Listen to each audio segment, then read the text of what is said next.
Let us journey back in time to a scene unfolding some 70 millennia past, where a small gathering of our ancestors found warmth and solace around a flickering fire in the heart of ancient East Africa.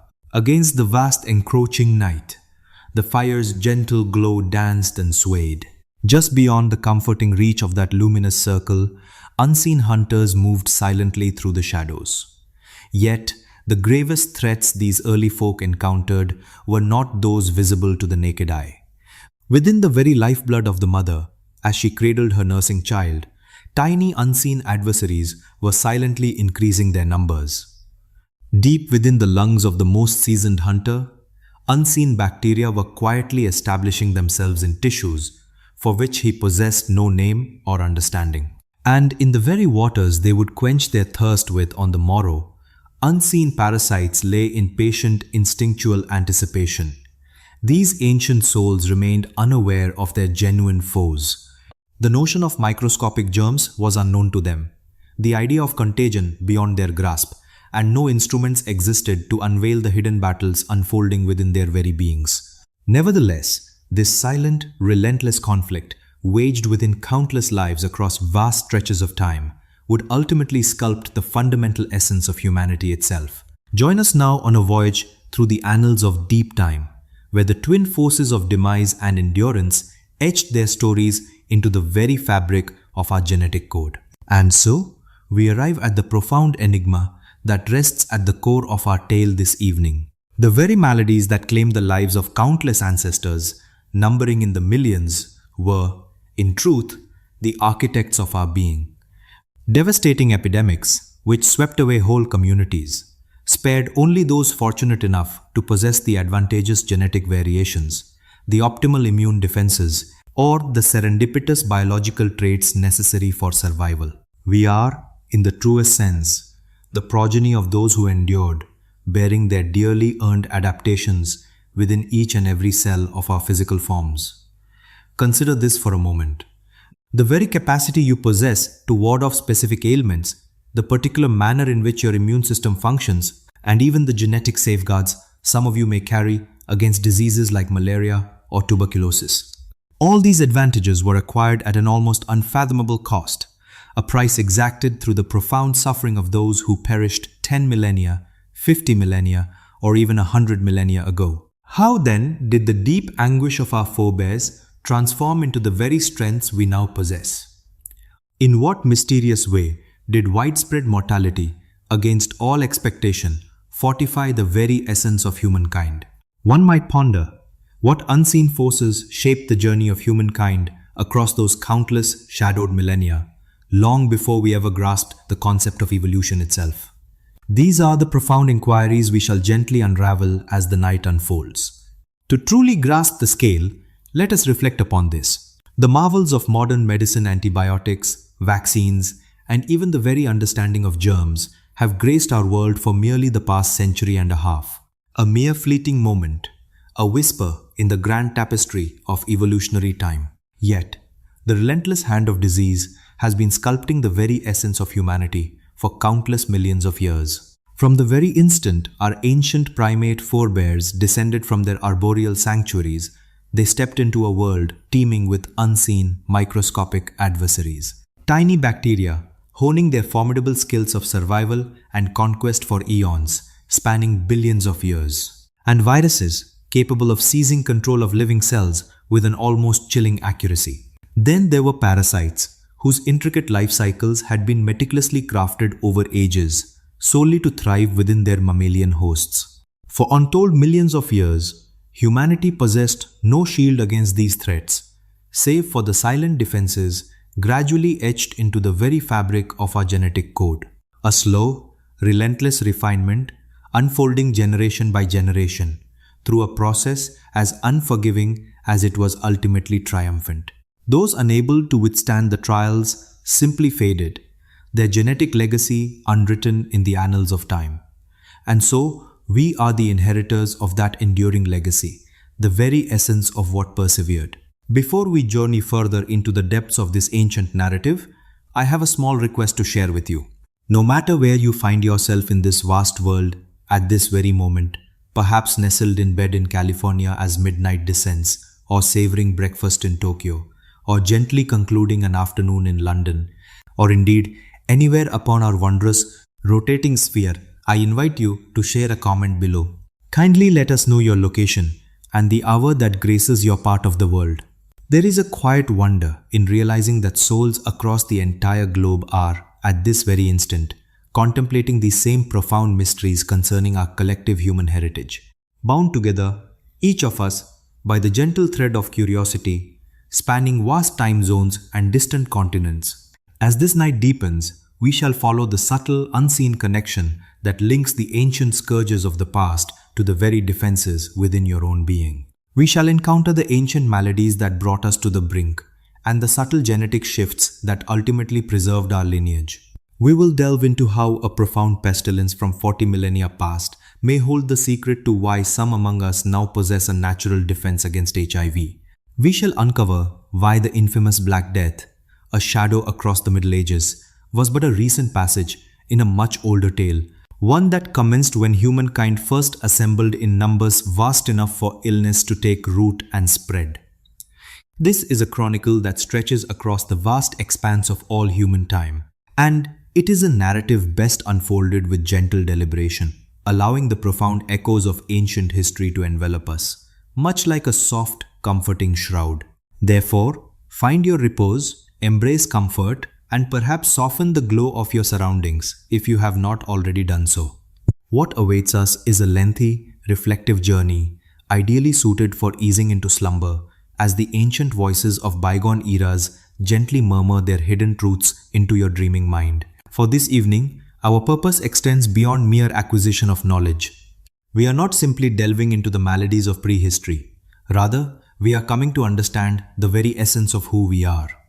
We shall ponder how hardship transformed into endurance, and how the unseen artisans of evolution, bacteria, viruses, and parasites sculpted the human form into its present state. This intricate shaping occurred across countless generations, employing instruments forged from the very fabric of mortality and the spirit of adaptation. Let us now journey back to the very genesis of this tale, to a time when illness first encountered humankind, poised, fragile, and unsuspecting at the nascent moments of our existence. Throughout the greater part of human history, spanning some 300,000 years, our forebears were a people ever in motion. They trailed the migrating beasts. They pursued the bounty of plants as seasons turned. Their wanderings ensured they never lingered in one place for a duration sufficient to gather many possessions, neither worldly goods nor refuse, and most significantly, no persistent maladies. Envision, if you will, a small company of 30 hunter-gatherers traversing an ancient land 15 millennia in the past.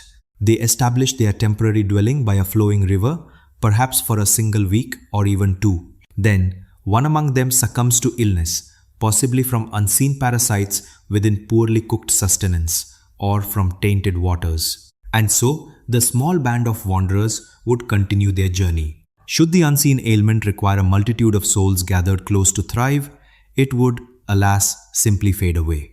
The afflicted soul would either mend and rise again, or gently pass into the beyond.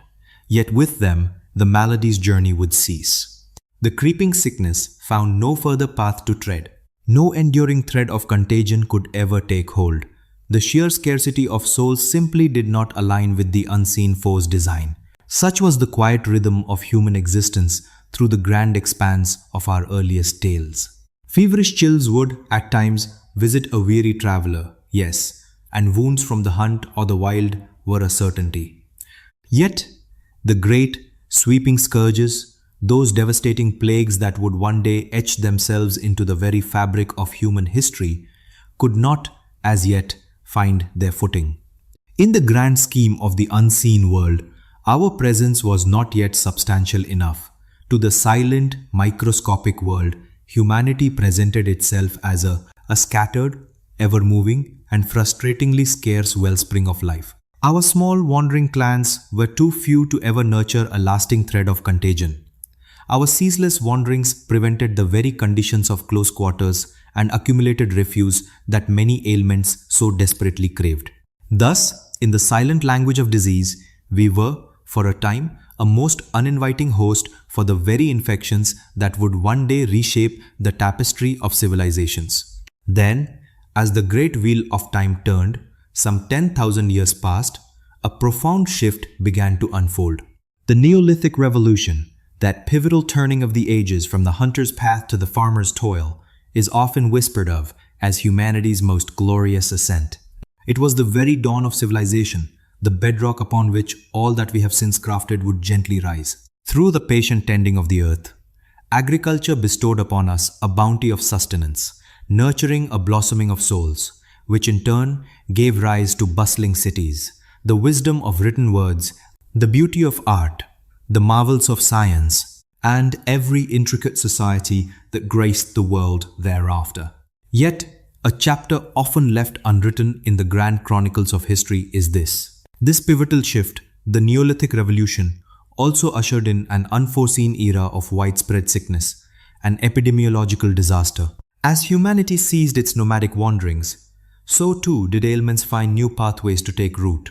This profound transformation unfolded in its own distinct manner across the diverse landscapes of the ancient world. From the Fertile Crescent, around 9,500 years before the Common Era, to China's Yellow River Valley by 7,000 BCE, and independently in the lands of Mesoamerica, the towering Andes, Sub-Saharan Africa, and distant New Guinea. However, regardless of its geographical or temporal setting, the unfolding sequence of events bore a remarkable resemblance.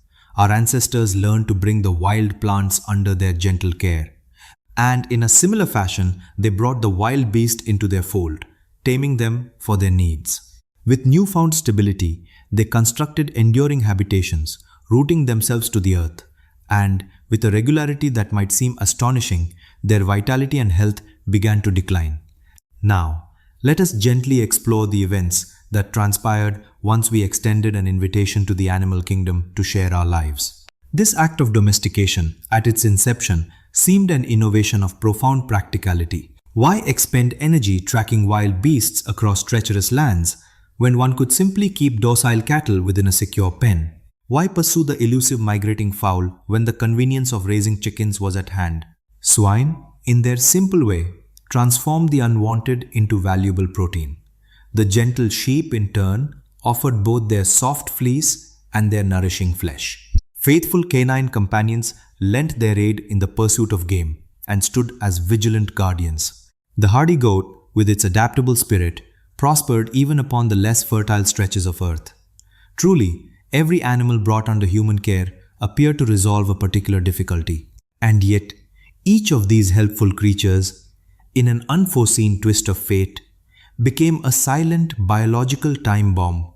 For animals, it was discovered, carried within them a great many diseases. As humanity transitioned from the occasional pursuit of wild game to an enduring close companionship with domesticated herds, ancient maladies discovered pathways and chances previously unknown to them. Such was the manner in which diseases traversed the species barrier, a phenomenon known as zoonotic transmission.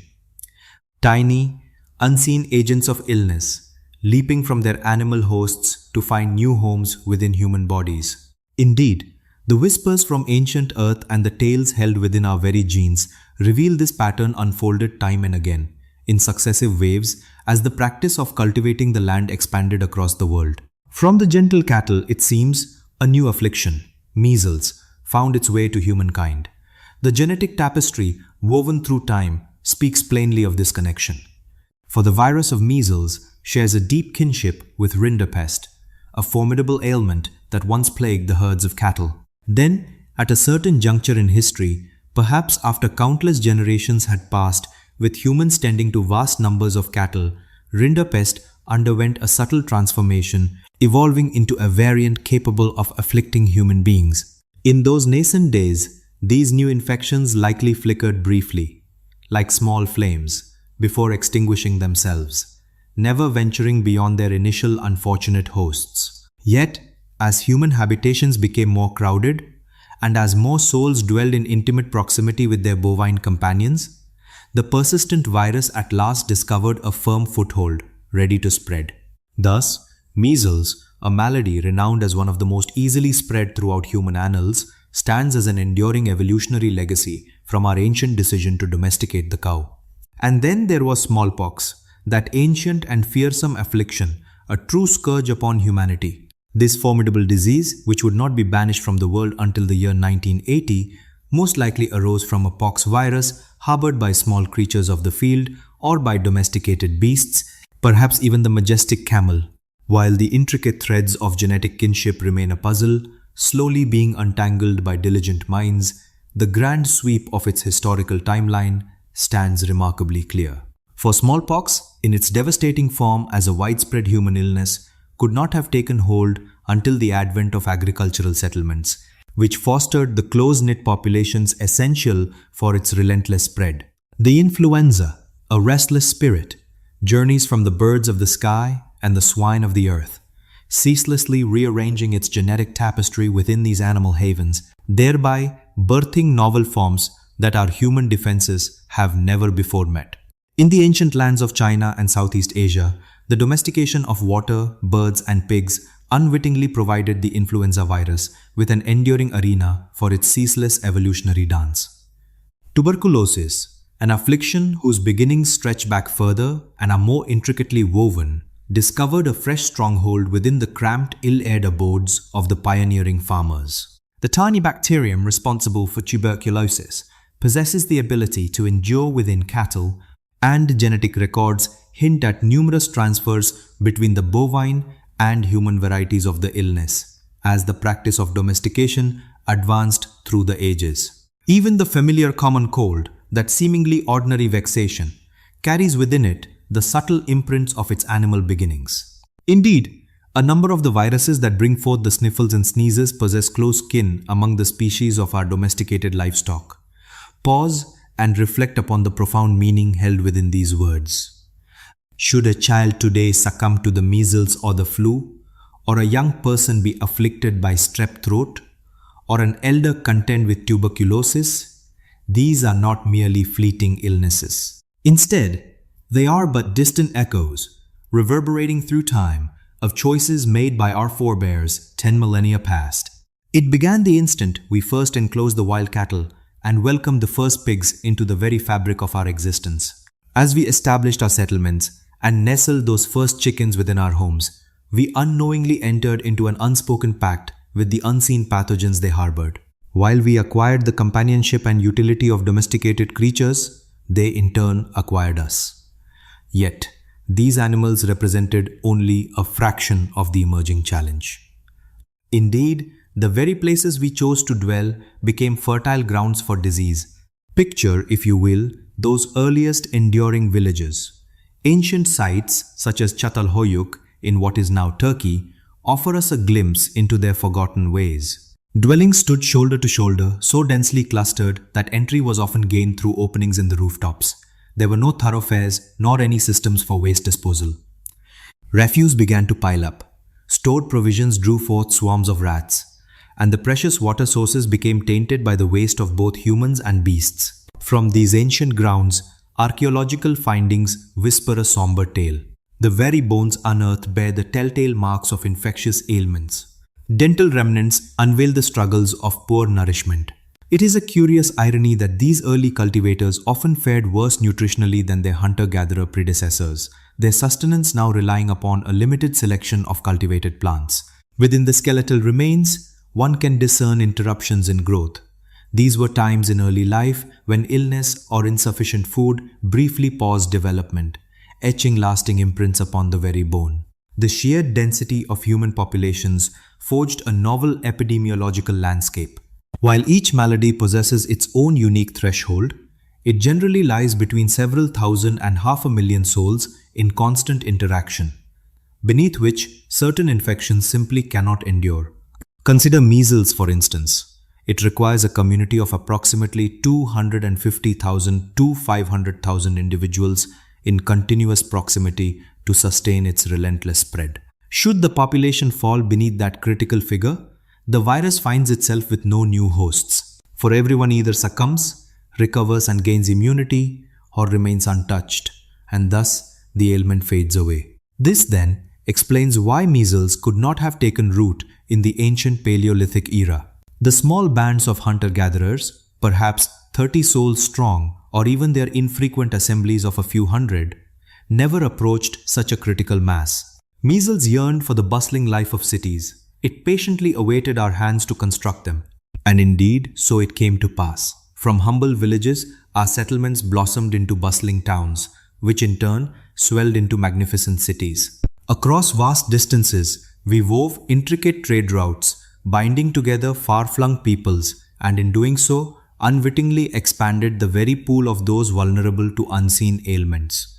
In vibrant markets, joyous festivals, and solemn religious ceremonies, we congregated in great numbers, creating unwitting pathways for the swift passage of illness. Thus, without a whisper of understanding, we were meticulously crafting the very foundations upon which epidemic diseases would thrive. Water, that precious, life-giving essence which guided our very settlements, tragically transformed into a silent carrier of affliction. For those who roamed, a tainted water source presented but a fleeting, localized challenge. One simply moved onward. The troubled spring was simply left behind. Yet, within the confines of a permanent dwelling, where a single spring or well sustained countless souls, where the very waters flowed past human refuse, and where this same precious liquid served for drinking, cleansing, and disposal, there waterborne maladies found fertile ground to flourish. The silent echoes of this truth are whispered through the ancient remains unearthed from the earth. From coprolites, the fossilized remnants of ancient waste discovered at our earliest agricultural settlements, a startling revelation emerges, a heavy burden of parasitic infections. Among them, the insidious whipworm, the pervasive roundworm, and the persistent tapeworm. These unwelcome guests within the human gut found their greatest prosperity when our sustenance and vital waters became tainted by human refuse. Their tiny eggs, remarkably resilient, they could endure in the very soil for years, patiently awaiting the moment of accidental ingestion to complete their silent, unseen journey. When ancient coprolites from the camps of hunter-gatherers are carefully compared with those from our earliest farming communities, a striking divergence becomes clear. The burden of parasites grew profoundly heavier as human settlements became more densely populated. Indeed, for some of these ancient agricultural peoples, the rates of infection for particular parasites neared a staggering 100%. It was a time when nearly every soul carried these unseen companions ceaselessly. Such was, quite simply, the fundamental condition of existence itself. Let us turn our gaze to malaria, for its tale unfolds from an era far more ancient, stretching back long before the dawn of agriculture. Indeed, Plasmodium falciparum, that most lethal of malaria's parasites, has journeyed alongside humankind since our very beginnings on the African continent. Through the whispers of genetic dating, we learn that our ancient forebears contended with malaria's grasp long before humanity had fully blossomed into its modern form. A shared chronicle, spanning countless millennia, binds us to this ancient adversary. This immense span of time is profoundly significant, for malaria has been granted a longer epoch to sculpt the very course of human evolution than perhaps any other ailment known to us. This tiny parasite finds its way to us through the bite of the Anopheles mosquito, a creature that finds its nursery in still, tranquil waters. Within the deep embrace of ancient forests, malaria certainly held its presence, yet humanity's scattered settlements meant its spread remained but an occasional whisper. However, a profound shift occurred when human hands began to fell the forests, making way for the tilling of the land. In doing so, we unwittingly fashioned sun-drenched clearings, dotted with tranquil pools of standing water, an idyllic haven for the mosquito. Our growing numbers, gathered more closely together, offered these tiny insects an abundance of human targets within a confined space. Furthermore, the animals we brought into our homes and villages inadvertently beckoned the mosquitoes closer to our very doorsteps. Thus, the burgeoning agricultural societies across Africa, Southeast Asia, and later the Mediterranean lands and beyond unwittingly forged perfect cradles for malaria's spread, and in turn, malaria began to exert an immense shaping force upon humanity. In those lands where malaria held a constant presence, they transformed into vibrant crucibles of evolution, where any subtle genetic alteration offering even a glimmer of defense against the parasite would be gently nurtured and chosen by the hand of natural selection. But let us not hasten our journey too swiftly. That particular chapter awaits us in the coming passages. For this moment, it suffices to grasp that malaria embodies a profound and ancient chronicle of humanity's dance with pathogens, a connection that began long before the farmer's plow, yet truly blossomed in its wake. The silent testimony of this ancient affliction, this heavy burden of disease, is etched into the very bones and teeth unearthed from the earth. Paleopathology, the gentle art of discerning ancient maladies from the physical remnants of the past, has blossomed remarkably in recent times, weaving together the wisdom of traditional skeletal examination with the intricate insights of molecular science. Tuberculosis, for instance, often leaves its distinctive mark upon the bones, especially visible upon the spine and the delicate cage of the ribs. These particular markings, known as Pott's disease when they manifest upon the spine, bear silent witness to the enduring and destructive power of a tuberculosis infection. As we gaze upon the ancient bones unearthed from Neolithic farming settlements, a curious pattern emerges. These telltale lesions appear with a growing frequency, a stark contrast to the fewer marks found on the remains of their hunter-gatherer ancestors. This affliction, you see, did not merely exist in the shadows of time. No, it was steadily gaining ground, becoming ever more prevalent, a formidable and successful companion to humankind. Consider leprosy, another persistent bacterial ailment, which etches its unique story upon the facial bones and the delicate structures of the hands and feet. The whispers of its presence begin to surface within the heart of agricultural societies, especially as the threads of trade began to stretch far and wide, and communities grew ever more densely populated. Then there is treponematosis, a family of bacterial maladies encompassing both syphilis and yaws, which leaves its own unmistakable signature upon the bones, in patterns quite distinct. While the precise beginnings and intricate connections among these various treponematoses remain a subject of gentle scholarly discussion, the ancient evidence unequivocally reveals their widespread presence within prehistoric communities. Yet, not all ancient illnesses leave such clear marks upon the bones. Some, more elusive, can still be discerned through other, more subtle forms of evidence. Observe the dental enamel hypoplasia, those delicate lines or grooves etched into the very surface of tooth enamel, which form when a child's growth is interrupted, often by illness or a scarcity of nourishment. When we gently compare the teeth of hunter-gatherers with those of early farming peoples, a consistent truth emerges.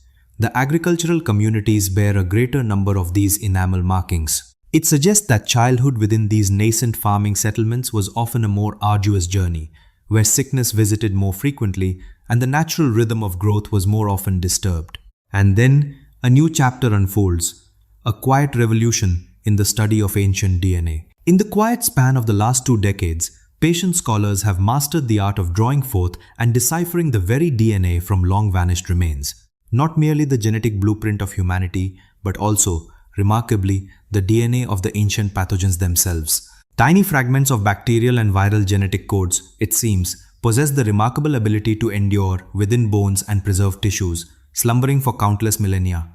With a sufficient whisper of this ancient genetic material and the gentle touch of sophisticated analysis, we can begin to discern which pathogens once afflicted our ancestors, follow the winding paths of their evolution, and even piece together the sweeping narratives of their ancient spread. Indeed, the very DNA of Yersinia pestis, the bacterium responsible for the dreaded plague, has been tenderly recovered from ancient remains. These discoveries reach back to the Bronze Age, a full 3 millennia before the shadow of the Black Death, and even Mycobacterium tuberculosis, the persistent bacterium of TB, has yielded its genetic secrets from prehistoric bones, allowing researchers to gently trace the evolution and dispersal of its various forms. And even the most elusive whispers of ancient viral DNA, though a greater challenge to unearth, sometimes endure, offering us precious, fleeting glimpses into the viral maladies that touched the lives of those long ago. As the whispers from ancient bones and fossilized remains tell us, and as molecular insights now affirm, the dawn of agricultural societies was often shadowed by widespread illness. Within these burgeoning settlements, where humans, their livestock, and their refuse gathered closely, an environment was unwittingly forged where unseen pathogens not only endured but flourished and multiplied in their forms. Yet, it is at this juncture that our narrative transcends a mere chronicle of human hardship. For these maladies did not simply afflict humankind, they began to reshape our very essence. Each encounter with illness became a crucible, a silent arbiter of who would endure. Those fortunate souls, whose inner defenses could muster a more potent resistance, found themselves able to survive and pass on their lineage. Conversely, those whose protective barriers proved insufficient often succumbed, their lives ending before they could contribute to the next generation. Thus, through countless generations, the very fabric of humanity was subtly yet profoundly sculpted by the relentless, selective hand of these unseen adversaries. Here, we witness the grand design of natural selection, laid bare in its most fundamental expression. It was not the slow, gentle dance of adaptation to changing climates or shifting food supplies, but a swift, fierce culling, orchestrated by unseen foes that multiplied with astonishing speed, thousands of times swifter than their human hosts. Consider for a moment the vast disparity in time. A human generation unfolded over some 2 decades, while bacteria could bring forth new life in mere minutes, and viruses with even greater haste. The pathogens, in their very nature, possessed a remarkable capacity. They could evolve, transform, and adjust themselves across timescales that utterly overshadowed the pace of human change. And yet, against such formidable odds, humanity too began its own slow, vital transformation. There was no other path, for the only other outcome was the silent fading into oblivion. Thus commenced a timeless, intricate dance of evolutionary contention. The pathogens, ever cunning, developed ingenious strategies to bypass the human body's defenses. In turn, humanity's own protective systems grew stronger, more refined. And so, the pathogens, in their ceaseless adaptation, devised yet further counter-strategies. Through countless millennia, a ceaseless ballet of adaptation and counter-adaptation gracefully unfolded, generation after generation. Among these outcomes, certain gifts emerged as clear enhancements to the body's natural defenses. Yet, other paths taken by nature proved to be far more intricate, exacting a heavier toll. These were the very bulwarks that offered sanctuary from illness. Yet, they arrived hand in hand with profound, unseen burdens. Whispers within the very fabric of life, these alterations granted a fleeting reprieve from immediate peril, only to weave threads of vulnerability into the distant future. For the grand tapestry of evolution does not seek to perfect enduring health or gentle comfort. Rather, its singular pursuit is the flourishing of new life within the immediate embrace of its surroundings.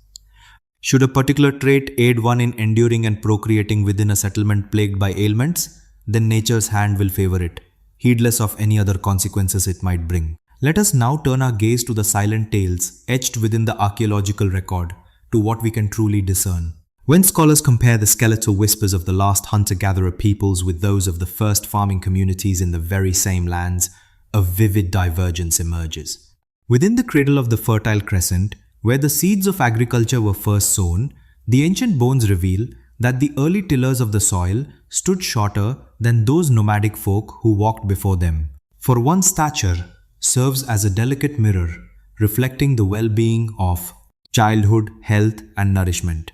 This shrinking stature whispers of a heavier yoke of illness and the gnawing hunger of nutritional stress. Their very bones bear more scars of ancient battles with infection, more telltale signs of anemia, and clearer evidence of lacking vital sustenance. A familiar echo of these patterns resonates across the early agricultural peoples of distant China, the lands of Mesoamerica, and the vast expanse of North America.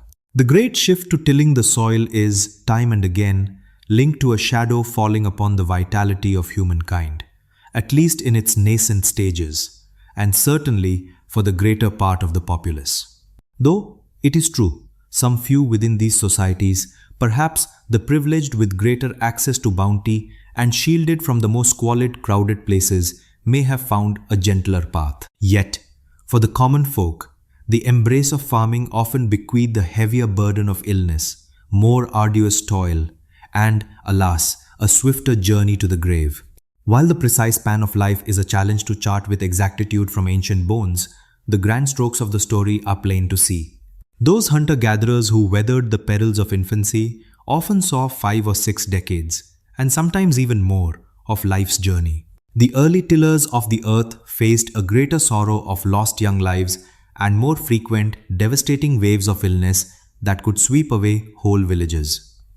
A question then arises: why did humankind not simply forsake the plough and return to the ancient ways of the hunt and the gather?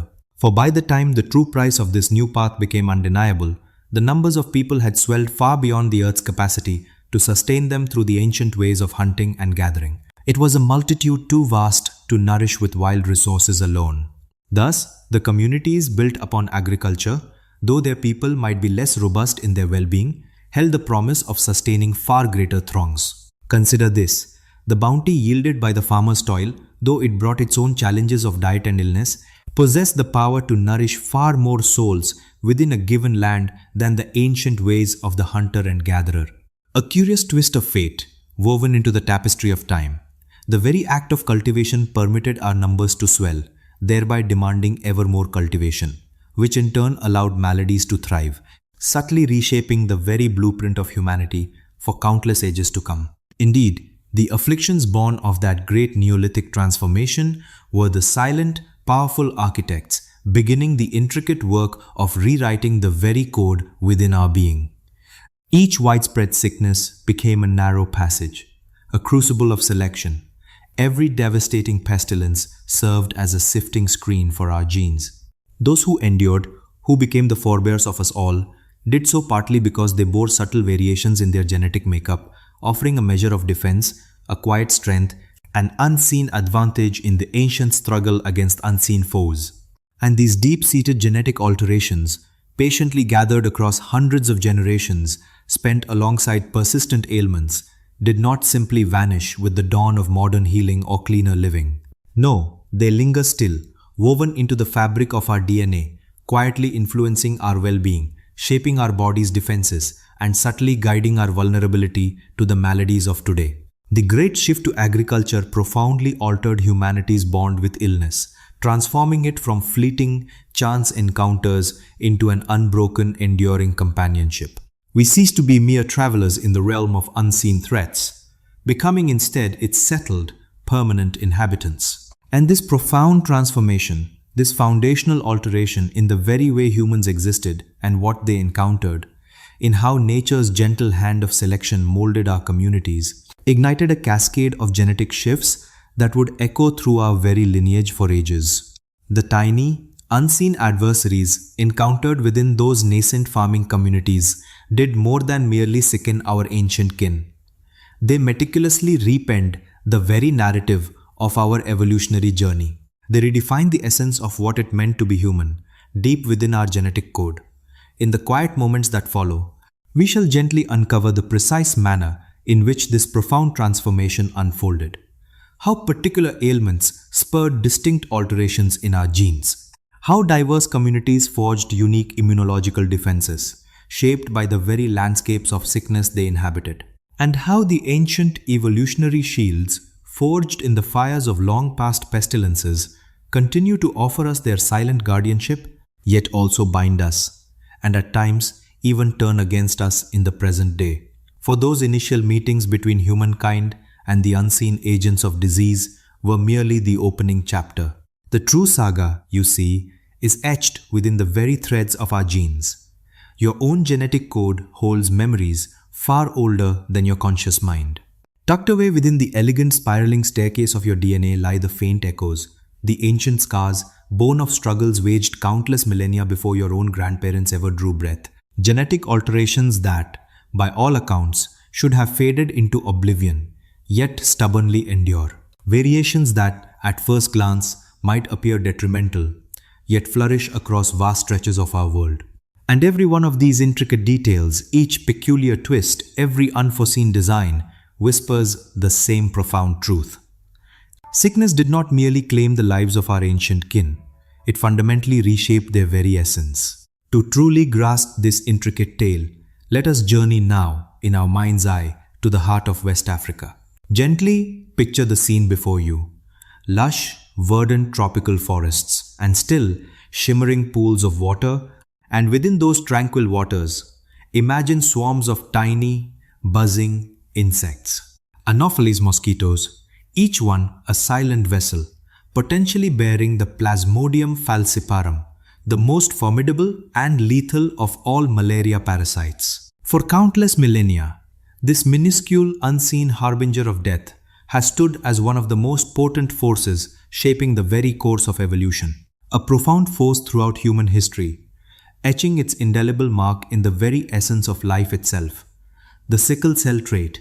Perhaps its name has reached your ears. This inherited condition causes the body's vital red blood cells to subtly transform into delicate crescent moons when under specific stresses, thereby impeding the flow within tiny vessels, leading to discomfort and sometimes harm to the body's inner workings, and in some tragic instances, even claiming life.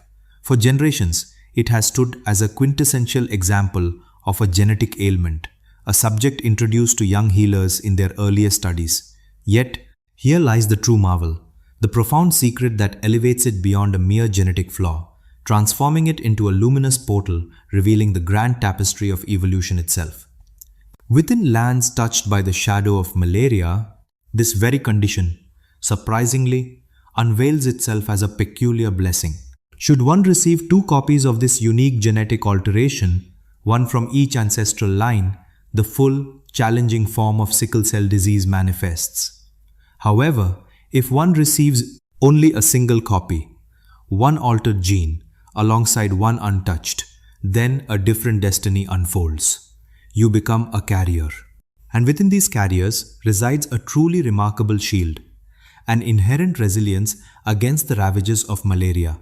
The insidious parasite finds itself unable to complete its intricate journey within these subtly altered cells. Thus, the relentless march of infection is brought to a gentle halt.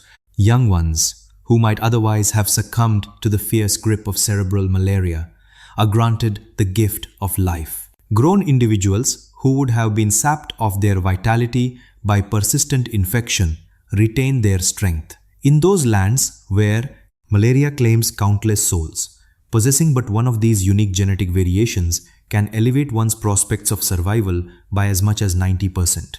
Ponder, if you will, this profound and ancient exchange.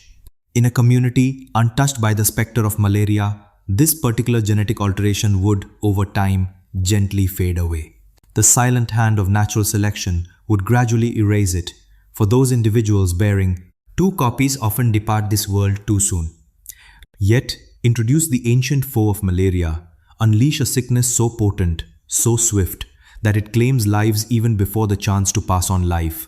And, in an instant, the very equations of life and survival are profoundly altered. Those who carry the single trait begin to flourish. They endure, living long enough to bring forth new generations. And among these precious offspring, by the gentle laws of probability, will be found both carriers, shielded from malaria's grasp, and a small yet significant proportion bearing the full weight of the disease. Such is the harsh yet ancient pact etched in the very coin of existence itself. This intricate dance is what we have come to name balancing selection.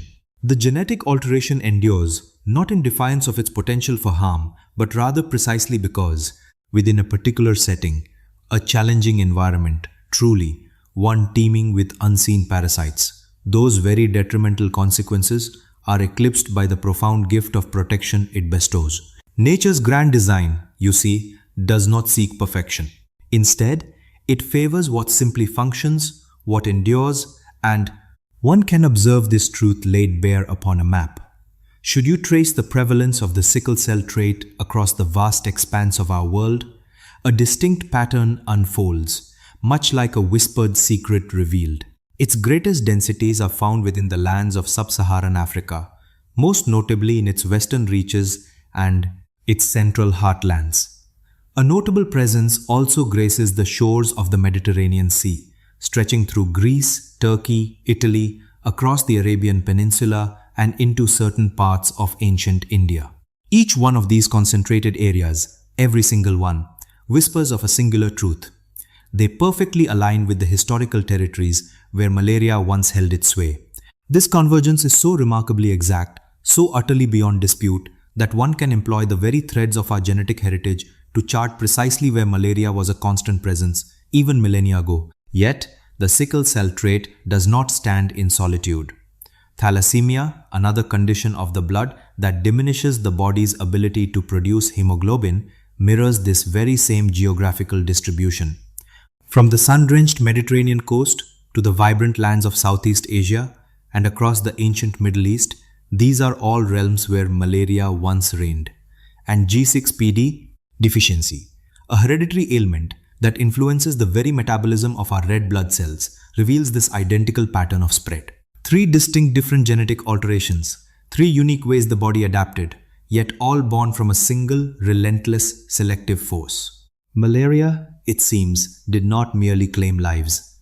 It subtly, yet profoundly, rewrote the very genetic story of entire human populations. To truly grasp the depth of this tale, consider that these very mutations emerged quite independently in diverse groups of people across many different epochs of time. This, my friends, is the grand dance of convergent evolution, unfolding before our very eyes within human communities, all orchestrated by the silent hand of a single persistent parasite. The indelible mark of disease is so potent, so unwavering, that it has sculpted our very genetic blueprint in ways both foreseeable and recurring, spanning across vast continents. And yet, malaria is but one chapter in this grand narrative. It is not the only affliction to have etched its enduring signature upon humanity. Now, let us gently turn our gaze to the annals of medieval Europe, where the Black Death, smallpox, and countless waves of epidemic illness surged and receded, sweeping through the bustling, close-knit communities of that age. Yet, amidst that widespread devastation, a new genetic alteration, a silent mutation, was quietly taking hold and spreading. So recent is its emergence in the grand tapestry of evolution that we can almost pinpoint the very moment of its approximate birth. This particular genetic marvel is known as the CCR5 delta 32 mutation. The CCR5 itself is a gene, a blueprint, responsible for crafting a specific protein receptor upon the outer surface of certain vigilant immune cells. In the ordinary course of events, this receptor diligently assists in orchestrating the body's immune defenses, yet it harbors a hidden susceptibility. For alas, it also serves as the very portal through which the HIV virus gains entry into these vital cells. The virus, with cunning precision, attaches itself to CCR5, utilizing it as its gateway and thus commences its intricate cycle of replication. However, a remarkable exception exists for those individuals blessed with the delta 32 mutation, a specific deletion of 32 base pairs that renders this crucial receptor utterly non-functional. Without a functional receptor, the virus finds no path inward, and without entry, the insidious infection cannot take hold. Those fortunate souls possessing 2 copies of the CCR5 delta 32 mutation are, in essence, shielded from the majority of HIV strains. And for carriers, those individuals bearing but a single copy. Their journey with the disease, should infection occur, unfolds at a significantly more gradual pace. Truly, it stands as one of nature's most potent genetic safeguards against the challenges of a modern viral affliction. Yet, the enigma deepens, for HIV itself only made its appearance in the 20th century. Why then does this ancient mutation grace our genetic code? The answer lies in a different selective force, for this delta 32 mutation is found almost exclusively within the lineages of European peoples. Its prevalence reaches its zenith in the northern reaches of Europe, where in certain locales it graces 10 to 14% of the population.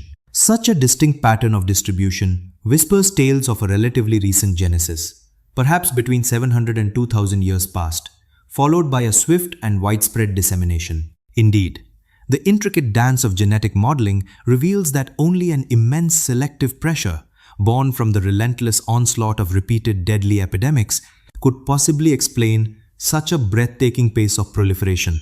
Among the most prominent historical contenders for this powerful selective force stand the specters of plague and smallpox. For it is well understood that the CCR5 receptor plays a significant part in the body's immune response to a multitude of ailments.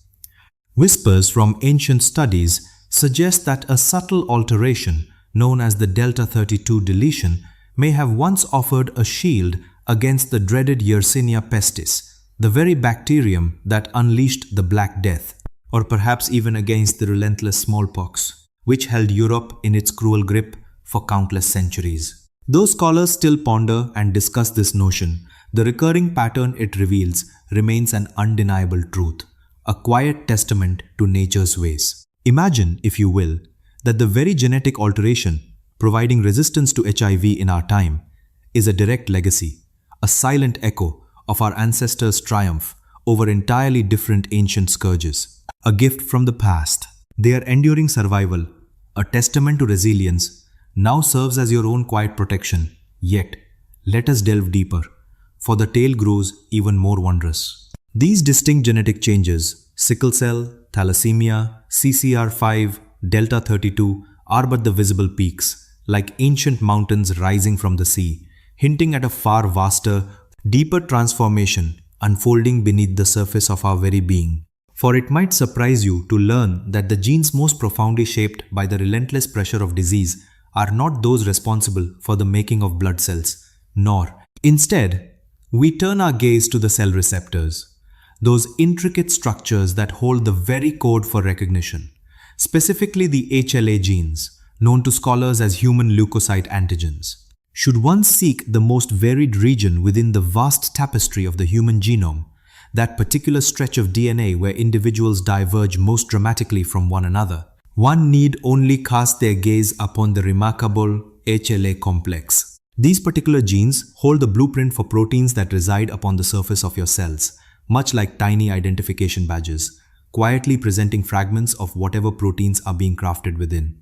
In times of challenge, should a virus breach a cell's defenses, these vigilant HLA proteins will then proudly display tiny viral fragments upon the cell's outer surface. Like watchful guardians, your immune system's T cells patrol ceaselessly, diligently inspecting these badges, and should they discern anything foreign, be it a viral fragment or a bacterial protein, they swiftly awaken a powerful immune response. This intricate defense system functions optimally only if your HLA proteins are capable of effectively presenting the specific pathogens you happen to encounter, and it is precisely here that a profound evolutionary pressure begins to emerge.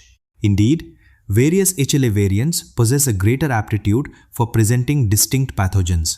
Imagine, if you will, a world where every individual in a population shared the very same HLA type, a single pathogen, capable of evading that specific type, could then utterly decimate them. Thus, a timeless truth reveals itself.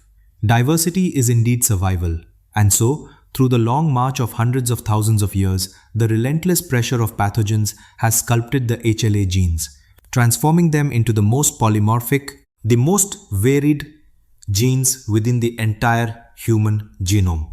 A vast tapestry of thousands of HLA variants now circulates among human populations. Some are truly ancient, echoes from deep time, shared even with our chimpanzee kin, having been faithfully maintained across millions of years, while others, more recent in their emergence, are distinctly region-specific, meticulously tailored to the unique disease environments of particular locales. One can, in fact, trace the winding paths of human migration patterns by carefully tracking this very HLA diversity for populations that once faced unique and formidable pathogen pressures, developed their own distinct and unique HLA profiles. It was as if evolution itself was playing out in fast forward, a selection process, happening with such profound intensity that its indelible signal became etched into the very core of the most fundamental identification system your body possesses. And so, we find that sometimes the relentless hand of disease can guide evolution along paths entirely unforeseen, leading to wondrous and unexpected transformations. The enduring capacity to consume milk into adulthood, known as lactase persistence, might, at first blush, seem quite separate from the tales of infectious maladies. Indeed, it speaks of sustenance, of the tilling of the earth, of the gentle taming of cattle and goats, and the profound cultural journey towards a life of pastoralism. And while all these threads of understanding hold true, a deeper, more subtle layer of history awaits our gentle exploration. Throughout the vast tapestry of human existence, and indeed for the greater part of the animal kingdom, the capacity to break down lactose, the sweet sugar within milk, would gently fade away after the tender period of weaning. Nature, in its ancient wisdom, saw no compelling evolutionary purpose to sustain the enzyme lactase into the adult years, especially when milk no longer graced the daily diet. Yet, some 10 millennia passed, across various peoples and lands. Quite independently, subtle genetic shifts began to emerge, allowing the lactase gene to remain ever active throughout a lifetime. Like a gentle whisper carried on the wind, these genetic variations spread with astonishing swiftness. Today, across the northern reaches of Europe, the gift of lactase persistence is now almost universally embraced. And in the sun-drenched lands of East Africa, among those who tend their herds, this enduring ability has likewise become the cherished norm. The age-old tale often speaks of the clear nutritional boon. Peoples who lived alongside their domesticated animals found in milk a bountiful fount of calories and vital nourishment, and those blessed with its digestion truly flourished. Yet, let us now turn our gaze to a different facet of this story, one touched by the shadow of disease. For in those ancient times, pure, clean water was a precious rarity. Throughout the long annals of human history, the very sources of life-giving water often became silent carriers of illness. Dreaded ailments such as cholera, typhoid, and dysentery were all too often carried upon these very currents. Though the simple act of boiling water could vanquish these unseen foes, the precious resource of fuel was, more often than not, a scarce commodity. Even the ancient art of fermentation offered some solace, yet it was not a perfect shield against all dangers. But consider the milk, drawn fresh from the animal's gentle udder, a pristine and sterile draught. It offered a haven of safe hydration in those harsh environments where the very waters of life could, paradoxically, bring forth death. Thus, those communities blessed with the ability to digest milk possessed a vital alternative to the potentially perilous waters that surrounded them. Within the bustling confines of dense settlements, where waterborne maladies often held sway, that precious alternative became nothing less than a life-saving grace. The advantage bestowed by nature's hand was not merely one of sustenance, but profoundly one of protection against the unseen scourges of disease. And herein lies the intricate beauty and profound complexity of unraveling the threads of evolutionary analysis. For seldom, in the grand design of life's adaptations, are they ever truly shaped by a solitary cause. The remarkable ability to digest milk, known as lactase persistence, likely journeyed through our ancient lineages for a multitude of interwoven causes. Nourishment, societal customs, and the relentless pressure of illness each played its part, weaving together to forge a world where this particular genetic change could flourish. Yet, in a curious turn of fate, this very adaptation, honed over countless generations, may now whisper its influence into some of the health puzzles of our present day. For within this tale lies a most intriguing paradox. As humanity, particularly in its more prosperous corners, has triumphed over the scourges of infectious illness, a curious surge has emerged, a blossoming of autoimmune ailments, sensitivities, and persistent inflammatory states. In certain communities, the prevalence of asthma has quietly yet significantly multiplied threefold. Conditions such as type 1 diabetes, multiple sclerosis, and inflammatory bowel disease have shown a steady rise, especially within those advanced lands blessed with pristine cleanliness. A compelling idea, known as the hygiene hypothesis, offers a gentle whisper of explanation for this phenomenon. Our body's intricate defenses, our immune systems, were forged and refined within a world teeming with countless microscopic invaders. A ceaseless dance of encounters, an unending series of trials, a perpetual state of recalibration. Yet, The quiet disappearance of these ancient trials, the pure waters, the healing medicines, the diminished burden of parasites, leaves our vigilant immune system somewhat unprepared, perhaps a little too eager, sometimes turning their attention to innocent elements or even the very fabric of our own being. We have, in essence, lifted the very evolutionary pressures that sculpted our forms, and our bodies, in their ancient wisdom, have not yet fully adapted to this new tranquility. It serves as a gentle whisper that evolution does not strive for endless life or effortless ease. Instead, its grand design is for survival, leading to the continuation of life within the confines of a particular world. Alter the world too swiftly, and one finds oneself with curious discrepancies. Forms crafted for trials long vanished, yet unready for the new ones that now unfold. Yet, the echoes of ancient ailments do not solely manifest as these evolutionary disparities. At times, the very safeguards we bear within us journeyed from beyond our direct ancestral line.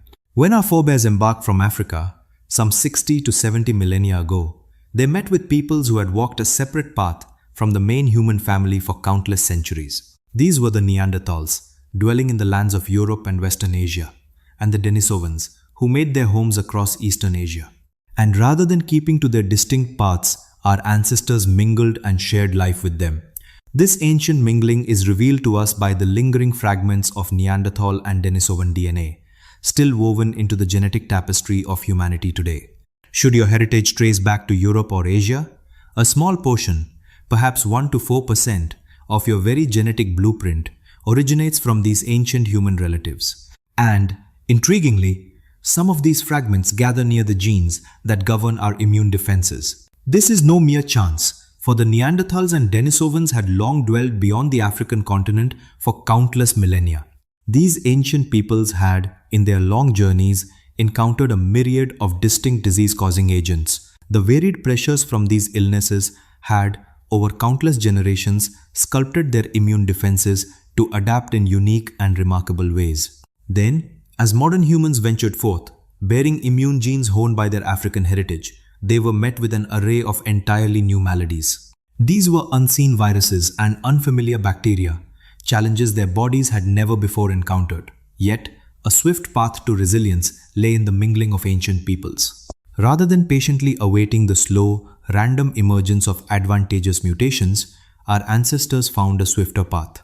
They embraced pre-adapted immune variations from those populations who had already mastered these very challenges.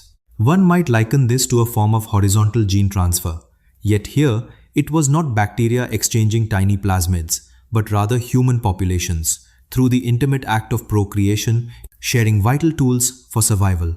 Indeed, scholarly inquiries have unveiled specific immune genes, notably the toll-like receptors, our body's vigilant sentinels against unseen invaders, which modern humans received as a precious legacy from their Neanderthal and Denisovan kin. These very genes, we find, are more prevalent among populations beyond the African continent, precisely the pattern one would anticipate if they were gained through ancient intermingling and then preserved by nature's careful hand, for they offered a vital shield against illness. Our ancestors did not merely outcompete the Neanderthals. Rather, they embraced them, weaving their genetic innovations into the very tapestry of our own evolving lineage. Consider this as you rest. Some of the very mechanisms that sustain your life today were, in essence, crafted by a species distinct from our own. And this intricate genetic diversity, this ancient story, reaches even into the very essence of your blood. Your blood type, be it A, B, AB or O, might appear to be a mere everyday medical detail. It holds significance for transfusions, for the delicate compatibility of pregnancy, yet beyond these, it often feels rather arbitrary. Yet, in truth, it is anything but arbitrary, for this blood group system is profoundly ancient, a design meticulously preserved across the vast, silent expanse of millions of years. Indeed, its presence can be observed across a multitude of our primate cousins. And the profound reason that all these distinct variants continue to endure is because each interacts in its own unique way with the ever-present challenges of disease. Those bearing blood type O, for instance, exhibit a greater susceptibility to the ravages of cholera. Yet, in turn, they possess a heightened resistance to the more severe forms of malaria, a delicate balance. Blood type A, on the other hand, reveals an increased vulnerability to the ancient scourge of smallpox and to particular strains of the dreaded plague, a different set of trials. And blood type B, in its turn, carries its own distinct profile of both vulnerabilities and inherent strengths against illness, a unique genetic story. Thus, no single blood type stands as the optimal defense against every conceivable malady. And so, populations, through the wisdom of ages, preserve all these precious variants, a testament to nature's foresight. This then is yet another exquisite example of balancing selection at play. Diversity is not merely tolerated but actively preserved, for in the grand tapestry of life, different environments bestow favor upon different types, ensuring resilience through the ages. Across the vast tapestry of our world, the very patterns of blood types whisper tales of ancient journeys and the silent battles against unseen foes. In the lands of the Americas, type O blood holds sway, a silent testament perhaps to the unique challenges faced by those who first journeyed there, or to the subtle shaping by the very first settlers. Meanwhile, across the ancient continent of Asia, type B often prevails, while type A finds its stronghold in Europe. These are not mere chance occurrences, but rather profound markers. They are the faint, enduring echoes of long-vanished plagues, etched deep within the very essence of our human blood, telling stories we can no longer witness firsthand. Yet, this profound transformation unfolded with astonishing swiftness. When we ponder the grand sweep of evolution, our minds often drift to eons, to the slow, deliberate unfolding of species over geological ages, changes measured in epic spans of time. However, the relentless march of disease does not abide by such vast timescales. Epidemics instead operate on a human scale, unfolding over mere years, decades, or just a few precious generations. When a pestilence proves sufficiently lethal, it possesses the power to reshape the very genetic fabric of a people within astonishingly brief moments. Let us, for a moment, turn our thoughts once more to the shadow of the Black Death. In the heart of the mid-4th century, across but a few fleeting years, this grim reaper claimed the lives of between 30 and 60% of Europe's inhabitants. This was no gentle, slow decline, but rather a fierce and profound act of natural selection. Any subtle genetic difference that offered even the slightest shield against its ravages would swiftly become more prevalent, simply because those lacking such a defense perished in greater numbers. Modern inquiries, delving into the very DNA of plague victims laid to rest in ancient mass graves, reveal that those who endured were often blessed with particular immune gene variations. These very variations, it was found, grew more widespread among the peoples of Europe in the wake of that terrible pestilence. The Great Plague did not merely take lives, it acted as a profound sieve. It swept away some ancestral lines, while carefully safeguarding others, thereby forever reshaping the genetic destiny of whole civilizations. Such was the relentless hand of selection, moving with the terrifying swiftness of catastrophe itself. A similar, somber pattern unfolded with the arrival of smallpox in the Americas, following the first encounters with European voyagers. Native peoples, utterly unacquainted with this new affliction, succumbed in devastating numbers, with some communities losing as many as 9 out of 10 souls. Those who miraculously survived, whose bodies found a way to resist the disease's cruel grip, became the cherished forebears of all who followed. Thus, the very genetic makeup of today's Native American populations bears the indelible mark of that harsh culling, that profound and brutal sifting. Indeed, it is a thought that invites quiet contemplation. Within your very being reside genetic echoes, whispers of ancient victories, born from ancestors who weathered pestilences that claimed those around them. Thus, your very genome stands as a testament, a precious inheritance from those who endured. Yet, these profound alterations extended far beyond a single person or even a family line. No, these were sweeping transformations woven into the very fabric of entire populations, shaping their destinies. They guided the paths of migration, sculpted the patterns of settlement, and nurtured the blossoming of cultures. For those communities blessed with an innate resistance to the ailments of a land, new territories, once perilous to strangers, became open for their expansion.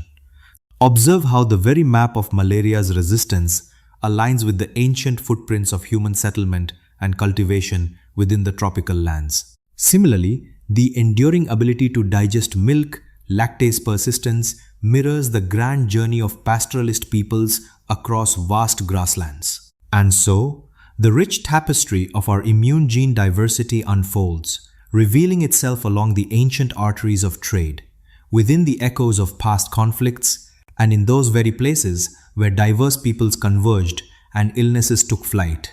Thus, the hand of illness did not merely sculpt our genetic code, it dictated the very lands we could inhabit, charted the courses of our journeys, and ultimately forged the essence of who we are. And now, let us consider a truth that may stir the quiet depths of your understanding. For this ancient dance, this relentless process has not yet ceased. Even now, it unfolds around us. Maladies such as HIV, tuberculosis, and malaria continue their selective work, gently guiding the currents of human evolution. The distinction, however, lies in the wisdom we have gathered, the instruments we have forged, the healing arts of medicine, the safeguards of public health, and the marvels of technology.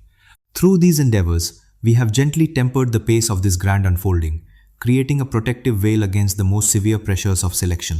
Yet, the fundamental rhythm, the core interplay, endures. The tiny pathogens evolve, and in turn, we too adapt.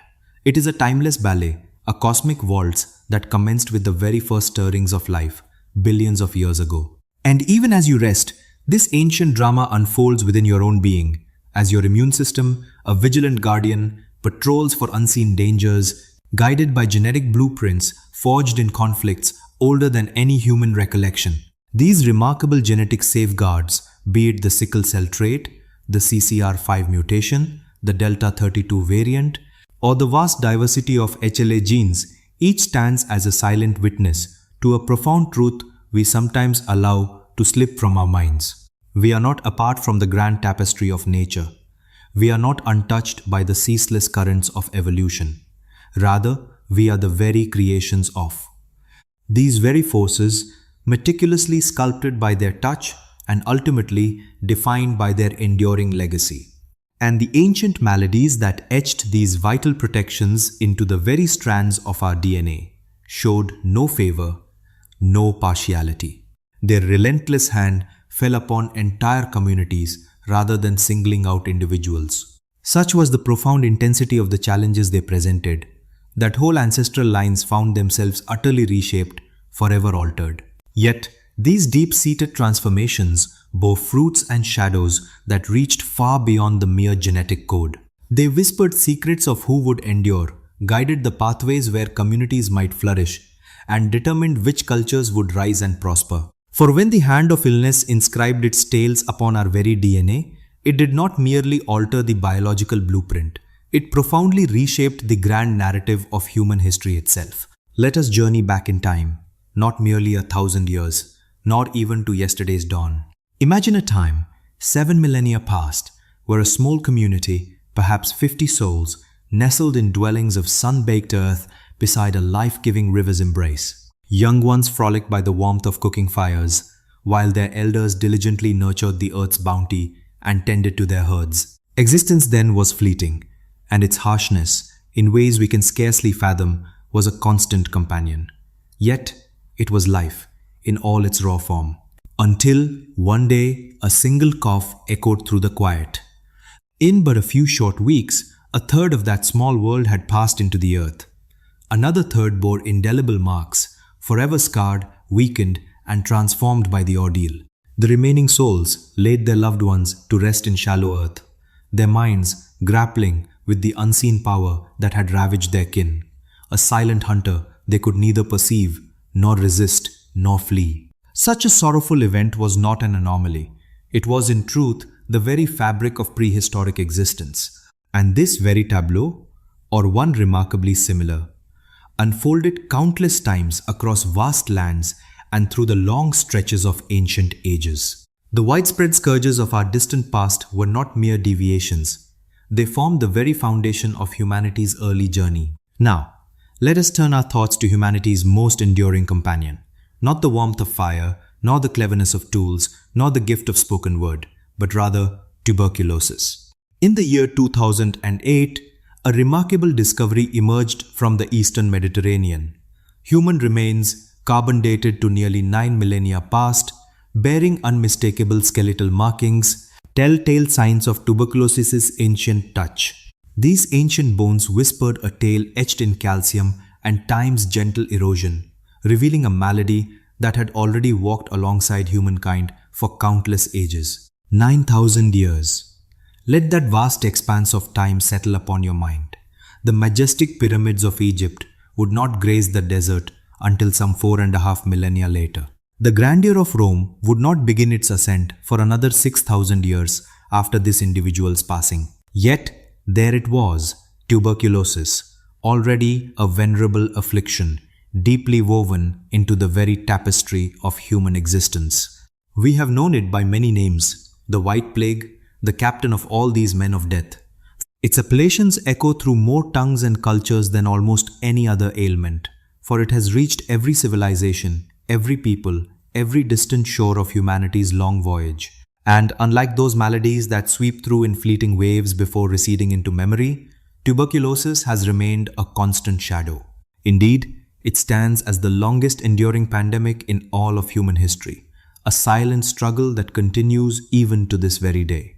The tiny architect of this affliction, Mycobacterium tuberculosis, is an organism of astonishing resilience. It drifts upon the very air we draw into our bodies, seeking the vital lungs we depend upon for life, and can slumber within a human host for countless decades before awakening to its destructive purpose. Among our prehistoric ancestors, lacking any form of remedy, any grasp of how illness spread, or any means to separate the ailing, tuberculosis would have unleashed utter devastation. The whispers from archaeological digs suggest that in certain ancient communities, as many as 1 in 5 of the grown individuals bore the telltale signs of tuberculosis infection etched into their very bones. A mere 1/5, yet this figure whispers nothing of those whose lives were claimed too swiftly for their bones to bear witness, nor of those who yielded to the malady without its touch upon their very framework. In truth, the silent spread of this affliction undoubtedly reached far greater numbers. The grip of tuberculosis was a gradual, lingering embrace of the end. This very slowness, alas, was a key thread in the tapestry of its profound devastation. For many moons, even through the turning of seasons, an afflicted soul might unknowingly share the disease's burden before their own final breath. A persistent cough would begin, followed by a gradual fading of strength, a slow wasting of the body, earning it the sorrowful moniker, consumption. And through all these days, those who dwelled near them, breathing the very same air, sharing the same hearths and homes, found themselves vulnerable to this unseen harbinger of illness. Yet, there lies a truth about tuberculosis that truly invites quiet wonder. Through the delicate whispers of genetic analysis, we are able to chart its ancient, evolving kinship with humankind. These tiny beings, the bacteria, journeyed through time, evolving hand in hand with our own species.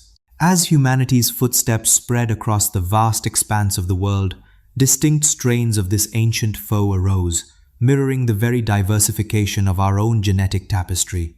Tuberculosis was not merely an affliction that befell us. In a profound and ancient way, our paths intertwined and we journeyed through time together. Now, let our thoughts turn to another malady, one that makes the slow dance of tuberculosis seem but a fleeting moment. Smallpox, it was called. While tuberculosis may have been a steadfast ancient companion to humankind, smallpox, perhaps, was its most dreadful adversary. Those faces, etched with the telltale marks of disease found in the ancient artistry of Egypt, India, and China, were not born of an artist's fancy.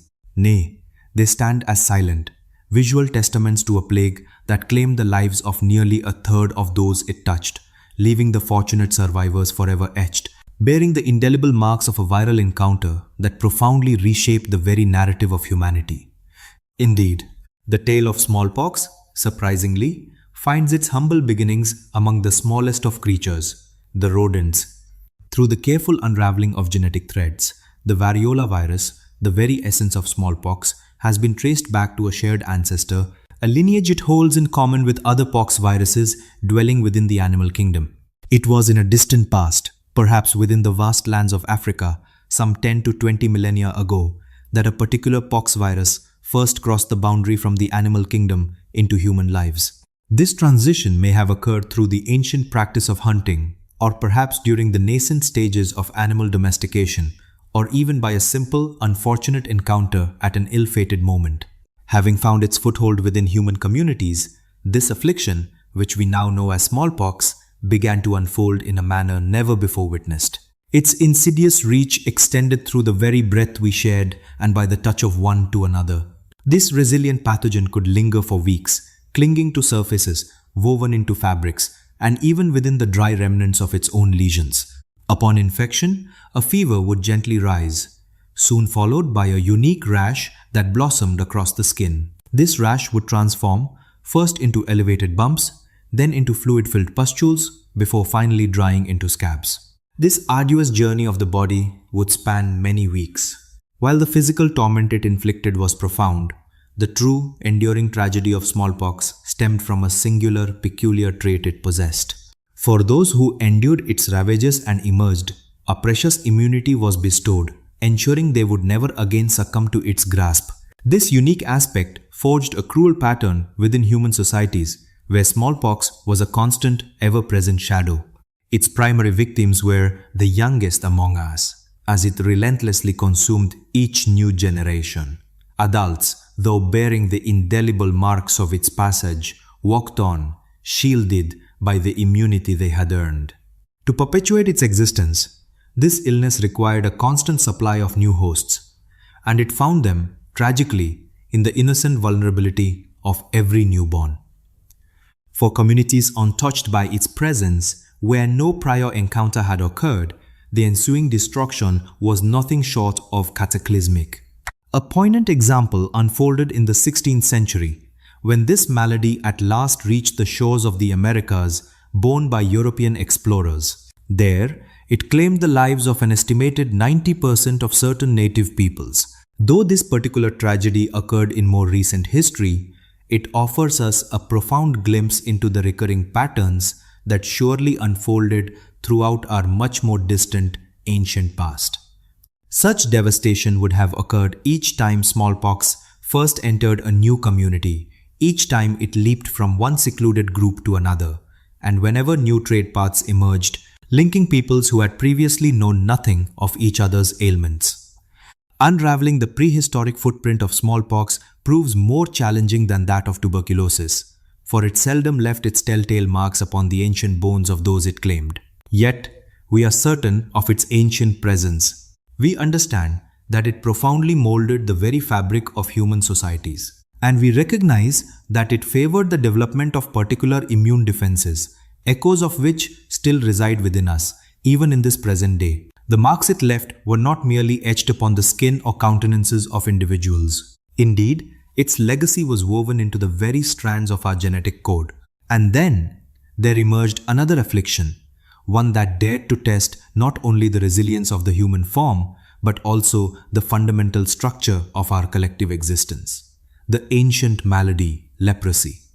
Its unseen architect, the bacterium known as Mycobacterium leprae, this particular bacterium, the very cause of leprosy, unfolds its effects with a slowness almost unparalleled among the infectious diseases known to humankind. Indeed, a long, silent slumber could precede its manifestation, sometimes for 5, even 20 years after the initial touch of infection. And when at last its presence became undeniable, this malady would begin its slow assault upon the skin and the delicate peripheral nerves, leaving behind distinctive marks, a creeping loss of feeling, and a gradual deterioration that, over time, could sadly lead to profound disfigurement. Yet, in those ancient days, a particular aspect set this affliction apart from all others. Its signs were plain for all to see, its progression relentless, and its very nature deeply terrifying to behold. From the whispers of the earth, Archaeological findings reveal leprosy's presence among human populations for at least 4 millennia, perhaps even stretching back further into the mists of time. Consider, for instance, a skeleton unearthed in ancient India, dating back 4 millennia, bearing the unmistakable marks of this very disease. And in the venerable scrolls and writings of ancient Egypt, China, and India, one can find references that strongly suggest the presence of this same affliction.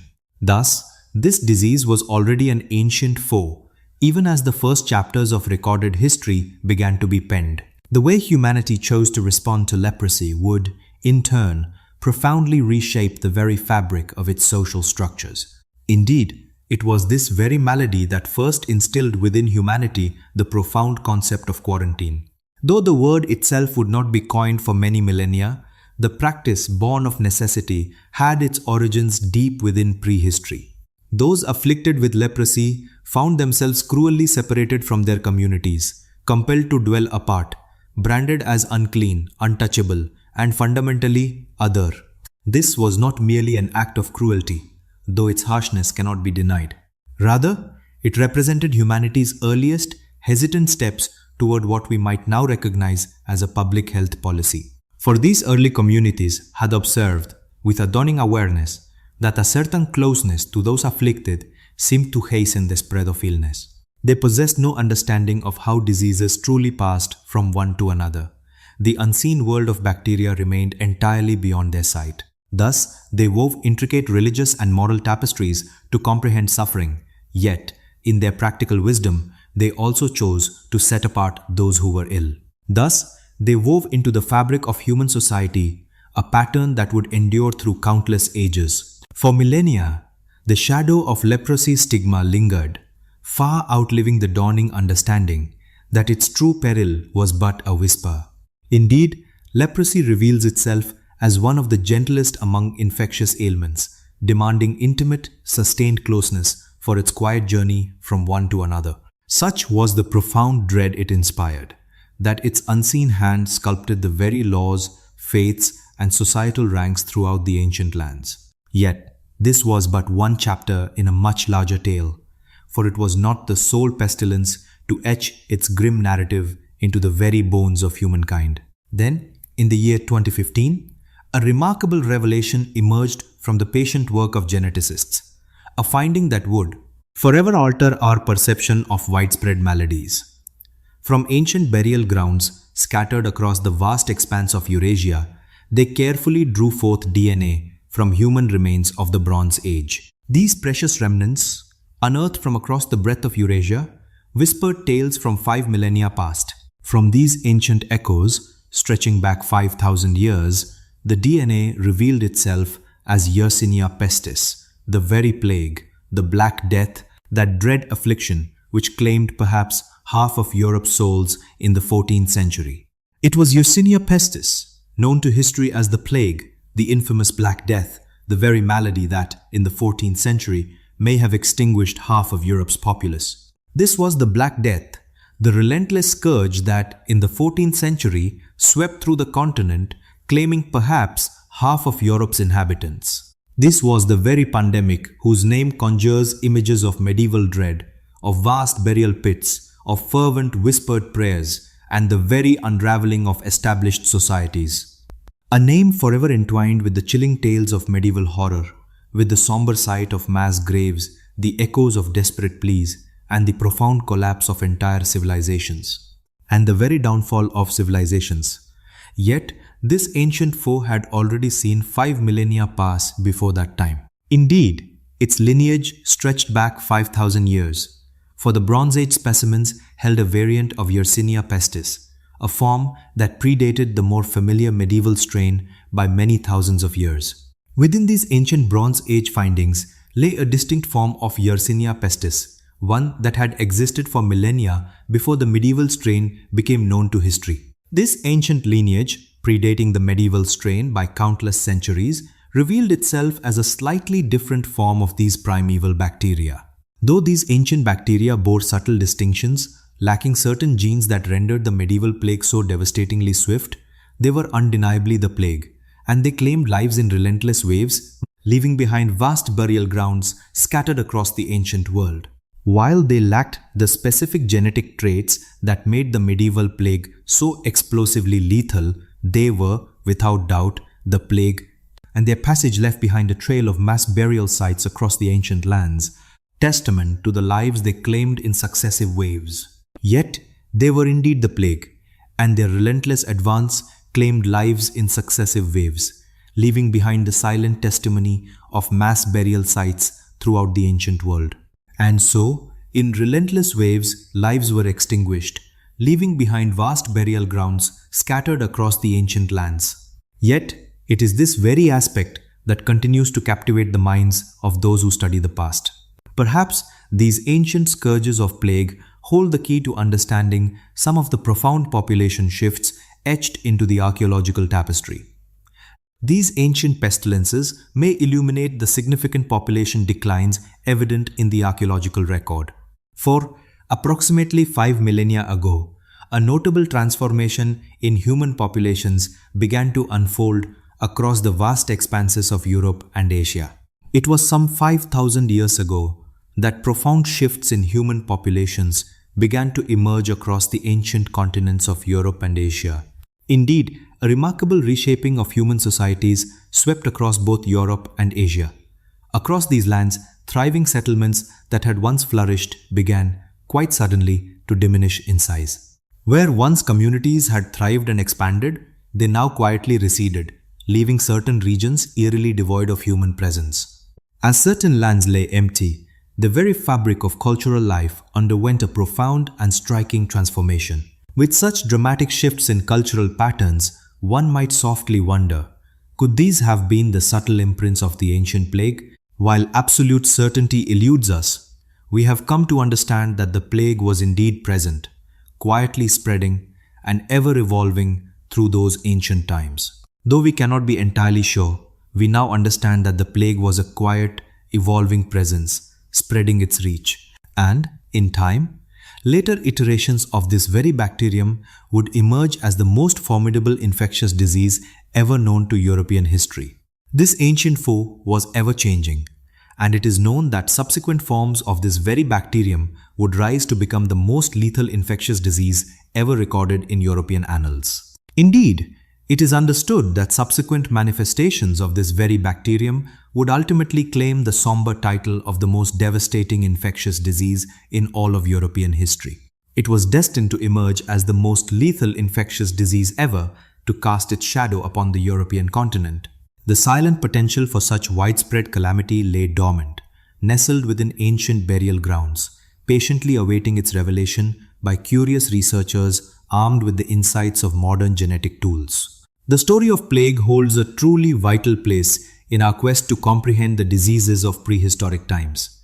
We are, even now, merely at the dawn of unraveling the complete and intricate tapestry of its tale.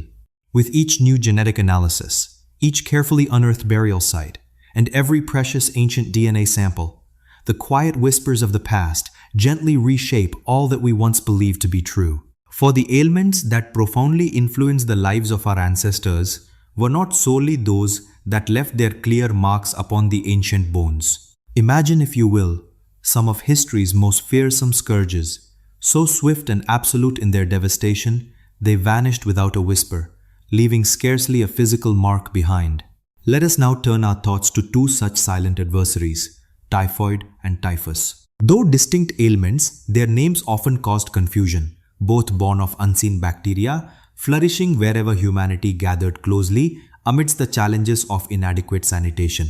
These were the infamous camp fevers, the silent companions of marching armies, burgeoning settlements, and any place where human multitudes converged. Typhoid, a stealthy foe, found its path through tainted waters and spoiled provisions. Typhus, by contrast, rode upon the backs of tiny, unwelcome guests. The lice, those minute parasites that flourished in the unwashed garments and sleeping places of our ancestors, dwelling in close confines. Alas, neither of these afflictions left any discernible or trustworthy signs upon the bones of those they claimed. And yet, from the moment humanity began to record its history, we find countless mentions of these very diseases, pervasive across the lands. They claimed the lives of countless warriors even before the clash of battle could commence. They laid waste to entire cities, often more effectively than any besieging army. Their unseen hand also brought ruin to bustling trade caravans and solemn pilgrimages alike. So ubiquitous were these maladies that they were often regarded as an almost unavoidable outcome whenever great numbers of people assembled. But were these silent killers also present in the long-lost ages of prehistory? Most assuredly. For as soon as our ancestors began to dwell in lasting settlements, housing more than a mere handful, they unwittingly forged the ideal environments for these diseases to flourish. The lack of proper sanitation, the cramped living spaces, a nascent grasp of hygiene, and the complete absence of effective remedies all conspired. Indeed, all the necessary elements were present, and the unseen world of bacteria, ever opportunistic, seized its chance. Yet, a more profound and perhaps disquieting thought emerges. Typhoid and typhus may represent but a fraction of the story. How many other ancient scourges have simply faded into the mists of time, leaving no trace? Consider what we have, by chance, managed to uncover. Tuberculosis, for instance, reveals its ancient presence through telltale lesions etched upon the bones. And smallpox too can be traced across the centuries, its path illuminated by both genetic analysis and the vivid accounts of history. Within the silent chronicles of ancient bones, the telltale signs of leprosy can often be observed. Through the delicate threads of ancient DNA, the spectre of plague can be brought forth once more. Such are the maladies whose enduring presence we can uncover, substantiate, and meticulously record, thanks to evidence that has patiently awaited discovery across countless millennia. But what of those swift and silent afflictions that claimed lives with such haste, leaving no time for their passage to be etched upon the very bones? And how do we account for the elusive viruses, those unseen specters, that leave no genetic whisper within the enduring ivory of teeth or the silent strength of bones? Consider too the forgotten epidemics that swept through small, secluded communities, fading into oblivion alongside their hosts, their very pathogens extinguished before they could ever venture beyond those isolated shores. Yet, within the intricate tapestry of population genetics, subtle and intriguing clues begin to emerge. Within the very strands of human DNA, we can discern echoes of population bottlenecks, ancient junctures where the rich tapestry of genetic diversity abruptly constricted, hinting at times when vast numbers of souls departed in but a fleeting span. A number of these genetic constrictions appear to coincide with documented shifts in ancient climates or significant human migrations. Yet, many others continue to shroud themselves in an enduring veil of mystery. Might these silent gaps in our genetic story whisper of ancient plague events? Could these be the silent scars of lost pandemics, those ancient scourges that claimed so many lives with such swiftness that they came perilously close to erasing entire genetic lineages from the tapestry of humanity? Alas, the full extent of these forgotten tragedies may forever remain beyond our knowing. Yet, we must remember that the mere absence of tangible proof does not, in itself, constitute proof of non-existence. Indeed, the maladies we have thus far brought to light likely represent but a tiny fraction of the infectious cataclysms that profoundly molded the destinies of prehistoric peoples. For each named plague that echoes through our histories, there may well be 10 more that slumber forever in the silent annals of anonymity. Beyond the grim toll of mortality, disease also served as a powerful, unseen hand, compelling entire populations to shift their ancient grounds. When we trace the ancient pathways of human migration, we often encounter intriguing lacunae and unexpected deviations. The silent whispers of archaeological findings unveil tales of ancient peoples who, with sudden urgency, forsook lands they had called home for countless generations. And through the lens of genetic analysis, we observe patterns of human groups who, for millennia, appeared to shun particular geographic expanses, only to return and reclaim them in later epochs. Could it be that they sought refuge from the ravages of illness? Let us journey back in time and envision ourselves as part of an early human settlement. Whispers carry tales of a neighboring settlement, but a short journey away, utterly ravaged by an unseen affliction. In the span of but a few weeks, half of its populace had vanished into the earth. The few who endured recounted tales of searing heat, of limbs too weak to stand, and of an invisible presence that took lives without mercy. Faced with such a spectre, would you choose to linger, or would you gather your family and all you held dear to walk away from the unseen menace? Such a choice was not born of mere unfounded apprehension. Instead, it was a fundamental tactic for the preservation of their very existence. Perhaps it was those very communities who wisely departed from lands where sickness lingered that endured to become the ancestors we know today. Yet, those who lingered, rooted to their homes, attempting to withstand the onslaught, may have been the genetic cul-de-sacs, the family lines that did not journey forth into the modern age. Verily, the unseen hand of illness molded the very geography of human dwelling places.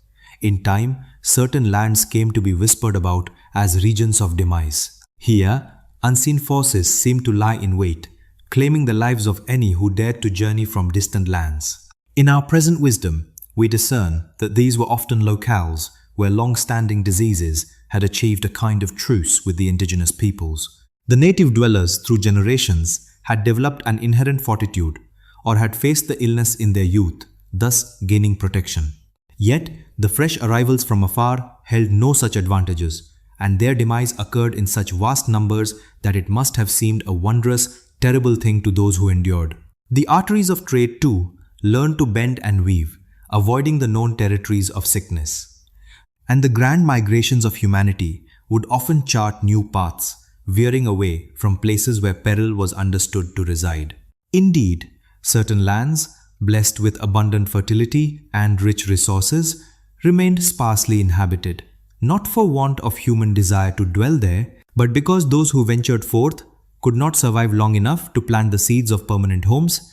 Moreover, as if the maladies themselves did not present sufficient hardship, the ever-changing temperament of the earth's climate ceaselessly unveiled new dangers. Across the vast expanse of Earth's history, its climate has never known a moment of true stillness. Journeying back through the last 20 millennia, we observe a world in constant flux, mighty ice sheets yielding to warmth, followed by stretches of chill and aridity, and the gentle reshaping of rain-kissed lands and verdant realms. With each subtle shift in the environment, the very tapestry of life was rewoven, redefining the havens of creatures, the bustling domains of insects, and the quiet pools where waters gathered or lay still.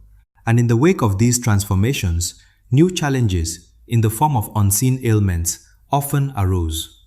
As the ancient glaciers receded and verdant forests began their slow majestic spread, humankind ventured into territories that had slumbered untouched for countless ages. Yet, they discovered they were not the inaugural inhabitants of these awakening lands. For rodents, birds, and the myriad tiny insects, each bearing their own unseen companions of bacteria, viruses, and parasites, had already made these places their home. Thus, each newly encountered landscape presented humankind with fresh encounters with unseen reservoirs of pathogens. Meanwhile, a world growing warmer gently permitted disease-carrying insects to extend their silent journeys ever northward, among them mosquitoes bearing the ancient fever of malaria, ticks harboring diverse bacterial ailments, and flies too carrying their own unseen burdens. As our ancestors, guided by the promise of sustenance, ventured into these freshly opened territories, they unknowingly stepped into realms of disease entirely new to their experience. Conversely, when the climate turned harsh, it could gently draw both humans and wild creatures into ever smaller havens, inadvertently weaving the perfect tapestry for ailments to pass between different species. A parched earth, in its quiet desperation, would compel both human families and the wild inhabitants of the land to gather around the same precious, diminishing springs. A chill in the air, a deepening cold, would often guide human groups southward into lands already settled, sparking both unforeseen encounters and pathways for unseen pathogens to bridge the ancient divides between long-separated peoples. Each turn of the environmental wheel was, in essence, a quiet gamble for the health of a community. Sometimes, fate smiled upon them, and sometimes, alas, it did not, and those who were less fortunate often did not.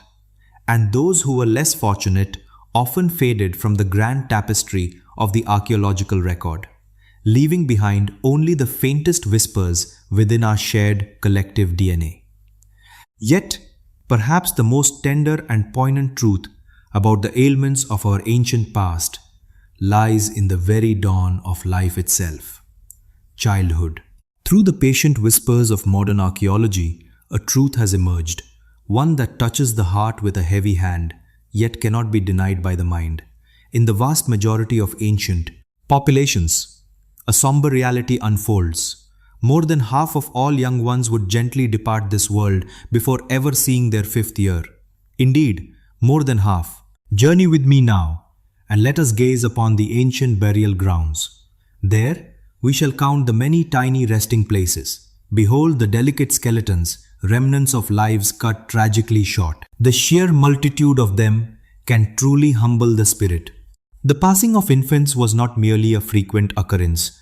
It stood as a profound and ever-present truth of humanity's earliest days. To bring forth a child offered no certainty of carrying one's lineage forward. Instead, it was a perilous wager, with the scales of fate often tipped against survival. Most often, these precious lives were claimed by the unseen scourges of infectious illness, ailments of the breath, maladies of the gut, and mysterious fevers whose origins remained unknown. From their earliest moments, children of the ancient world endured an unceasing siege from microscopic invaders, their nascent immune defenses often proving insufficient to repel the onslaught. Such conditions forged a crucible of relentless natural selection. Those young ones who ultimately reached the threshold of adulthood were not simply blessed by chance. No, they carried within their very being the genetic endowments that allowed them to withstand the specific maladies prevalent in their unique corner of the world in their particular era. They had endured the very tempests that claimed their kin and companions, and in doing so, they bore forth the precious genetic variations that had granted them their survival. Thus, each ancient human settlement became, in its truest sense, a living laboratory of natural selection, with illness itself serving as the foremost sculptor of destiny. The young souls who persevered to become the very ancestors from whom we descend were not, by necessity, the most robust, nor the most cunning, nor the swiftest of foot. Rather, they were those whose inner defenses, their immune systems, chanced upon the precise blend of genetic attributes required to repel the particular ailments that coursed through their surroundings. Let us pause to ponder the profound harshness of such a system. Consider, too, the immense count of genetic legacies that simply faded into oblivion. Not by the claw of a predator, nor by the misfortune of accident, nor by the hand of strife, but by the silent, unseen hand of microorganisms, which claimed these young lives before they could blossom, before they could, in turn, bring forth their own offspring. And now, let us reflect upon the vast accumulating consequence of this reality. Each solitary wave of pestilence brought with it utter desolation. One might envision the chilling dread of a smallpox eruption, the lingering torment of consumption, or the swift unraveling of whole settlements when the dreaded plague made its appearance. Indeed, every single malady represented a profound calamity unto itself. A sorrowful drama unfolding within the very flesh of living beings, who endured great suffering and met their end, all without ever comprehending the unseen forces that claimed them. Yet, let us now gently widen our gaze. Consider, if you will, the vast expanse of this unfolding narrative. The ceaseless presence of these maladies, weaving through millennia and countless human communities, forged a selective force unlike any other in the chronicle of our evolution. From the prowling beasts, one might find refuge. The shifting moods of the climate could be met with adaptation. The pangs of hunger, brought by scarcity, often found their answer in the journey of migration. Yet, disease, a silent shadow, was ever present, unyielding, and inescapable. Its reach extended far beyond the mere taking of a single life. Instead, it sculpted the very fabric of our immune defenses, favoring the emergence of specific genetic traits and instigating profound evolutionary shifts that echo within our beings even to this day. Thus, disease ignited a biological arms race, a relentless contest that would come to define the very essence of our humanity. And it is this very arms race, this unending vital contest between our own biological makeup and the ever-changing microbial world that now beckons us forward in our tale. Within your very being, at this precise moment, a silent conflict unfolds. Not a battle of words or ideas, but a tangible, living struggle. Tiny, unseen invaders ceaselessly test the strength of your inner bulwarks with each passing second of every day. Bacteria, ever vigilant, seek passage through the smallest of breaches, a microscopic cut upon the skin. Viruses, unseen and unheard, drift upon the very currents of air you draw into your lungs.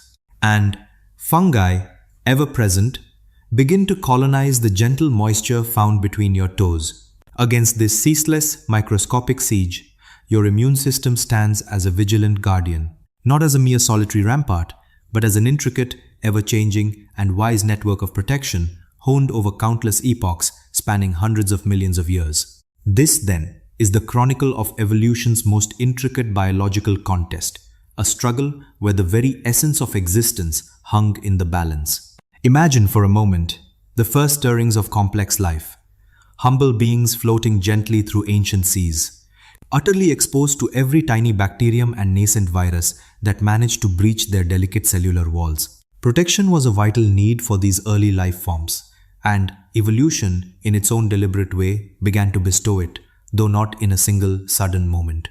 It did not arrive as a ready-made gift. The intricate immune system we now carry within us was never simply designed.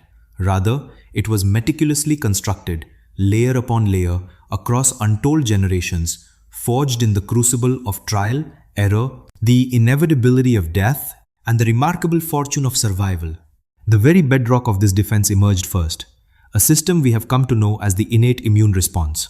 It was a formidable assembly of immediate, wide-ranging defenses, poised to confront any perceived threat within mere minutes or a few short hours. This venerable system, a true relic of deep time, began its evolution more than 600 million years in the past, long before the first stirrings of our vertebrate ancestors ever graced the earth. Its operation was guided by a beautifully simple principle: to discern patterns shared by a multitude of invaders, and then, without a moment's pause, to launch its counterattack. Imagine them as the body's earliest guardians, its first responders, tiny neutrophils, ever vigilant, ready to envelop and consume entire bacteria. And the natural killer cells, silently moving through the tissues, would seek out and dismantle cells already compromised by viruses, halting the spread of infection before it could take hold. Then there were the complement proteins, working in concert, gently creating tiny perforations in the delicate membranes of invading microbes. And the macrophages, whose very name means great eaters, would tirelessly patrol the body's intricate landscapes like ancient sentinels, diligently consuming any foreign presence that dared to intrude. This foundational system, swift in its action and remarkably potent against the majority of threats, possessed one profound limitation. It was utterly, completely incapable of learning or adapting. While such a limitation might, at first glance, appear to be a critical vulnerability, for hundreds of millions of years, this steadfast defense proved entirely sufficient. The innate immune system stood as a silent guardian, shielding our most ancient ancestors through the vibrant burst of life known as the Cambrian explosion, through the daring colonization of the land, and through the slow, majestic emergence of the earliest vertebrates. Yet, as the tapestry of life grew ever more intricate, so too did the cunning pathogens that sought to prey upon its delicate threads. Viruses, ever resourceful, began to evolve ingenious mechanisms, learning to conceal themselves from the very patterns the innate system was designed to recognize. And bacteria, in their turn, crafted subtle molecular camouflages, becoming harder to discern. Thus, the ancient arms race between life and its microscopic adversaries grew ever more intense. Then, approximately 500 million years ago, a truly extraordinary event unfolded within the lineage that would give rise to all jawed vertebrates. Through what appears to have been a genetic accident perhaps, with a touch of irony, even a viral insertion, the very groundwork for adaptive immunity was laid. This was an immune system endowed with the profound ability to learn, to remember, and to grow ever more potent with each subsequent encounter with a particular threat. A truly transformative moment unfolded, for no longer did the body's defenses merely react to invaders. Instead, it began to learn their very nature. This remarkable adaptive defense system functions through the diligent work of B cells and T cells, specialized lymphocytes capable of discerning nearly any molecular signature thanks to an almost wondrous process of genetic rearrangement. Every single B cell crafts antibodies, each possessing its own distinct form. And each T cell, in turn, bears receptors designed to latch onto a particular molecular identifier. But listen closely, for here lies the truly astonishing revelation.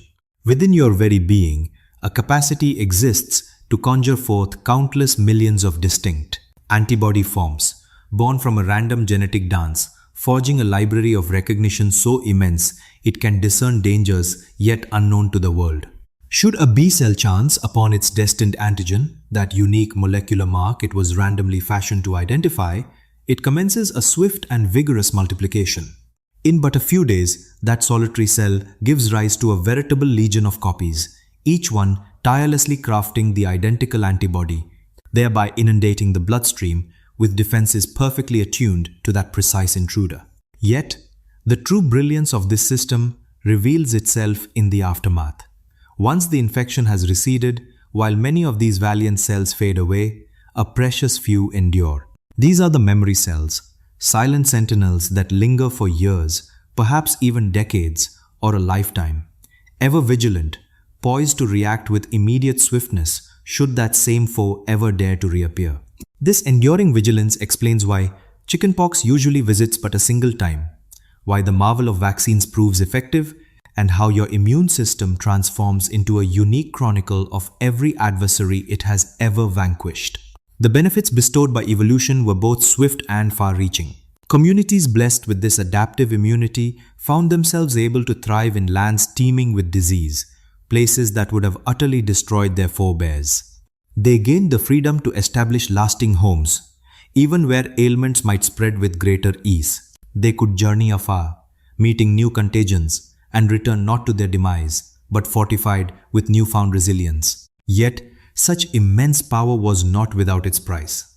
Indeed, these were profound tolls, ones that echo through our very beings even in the present day.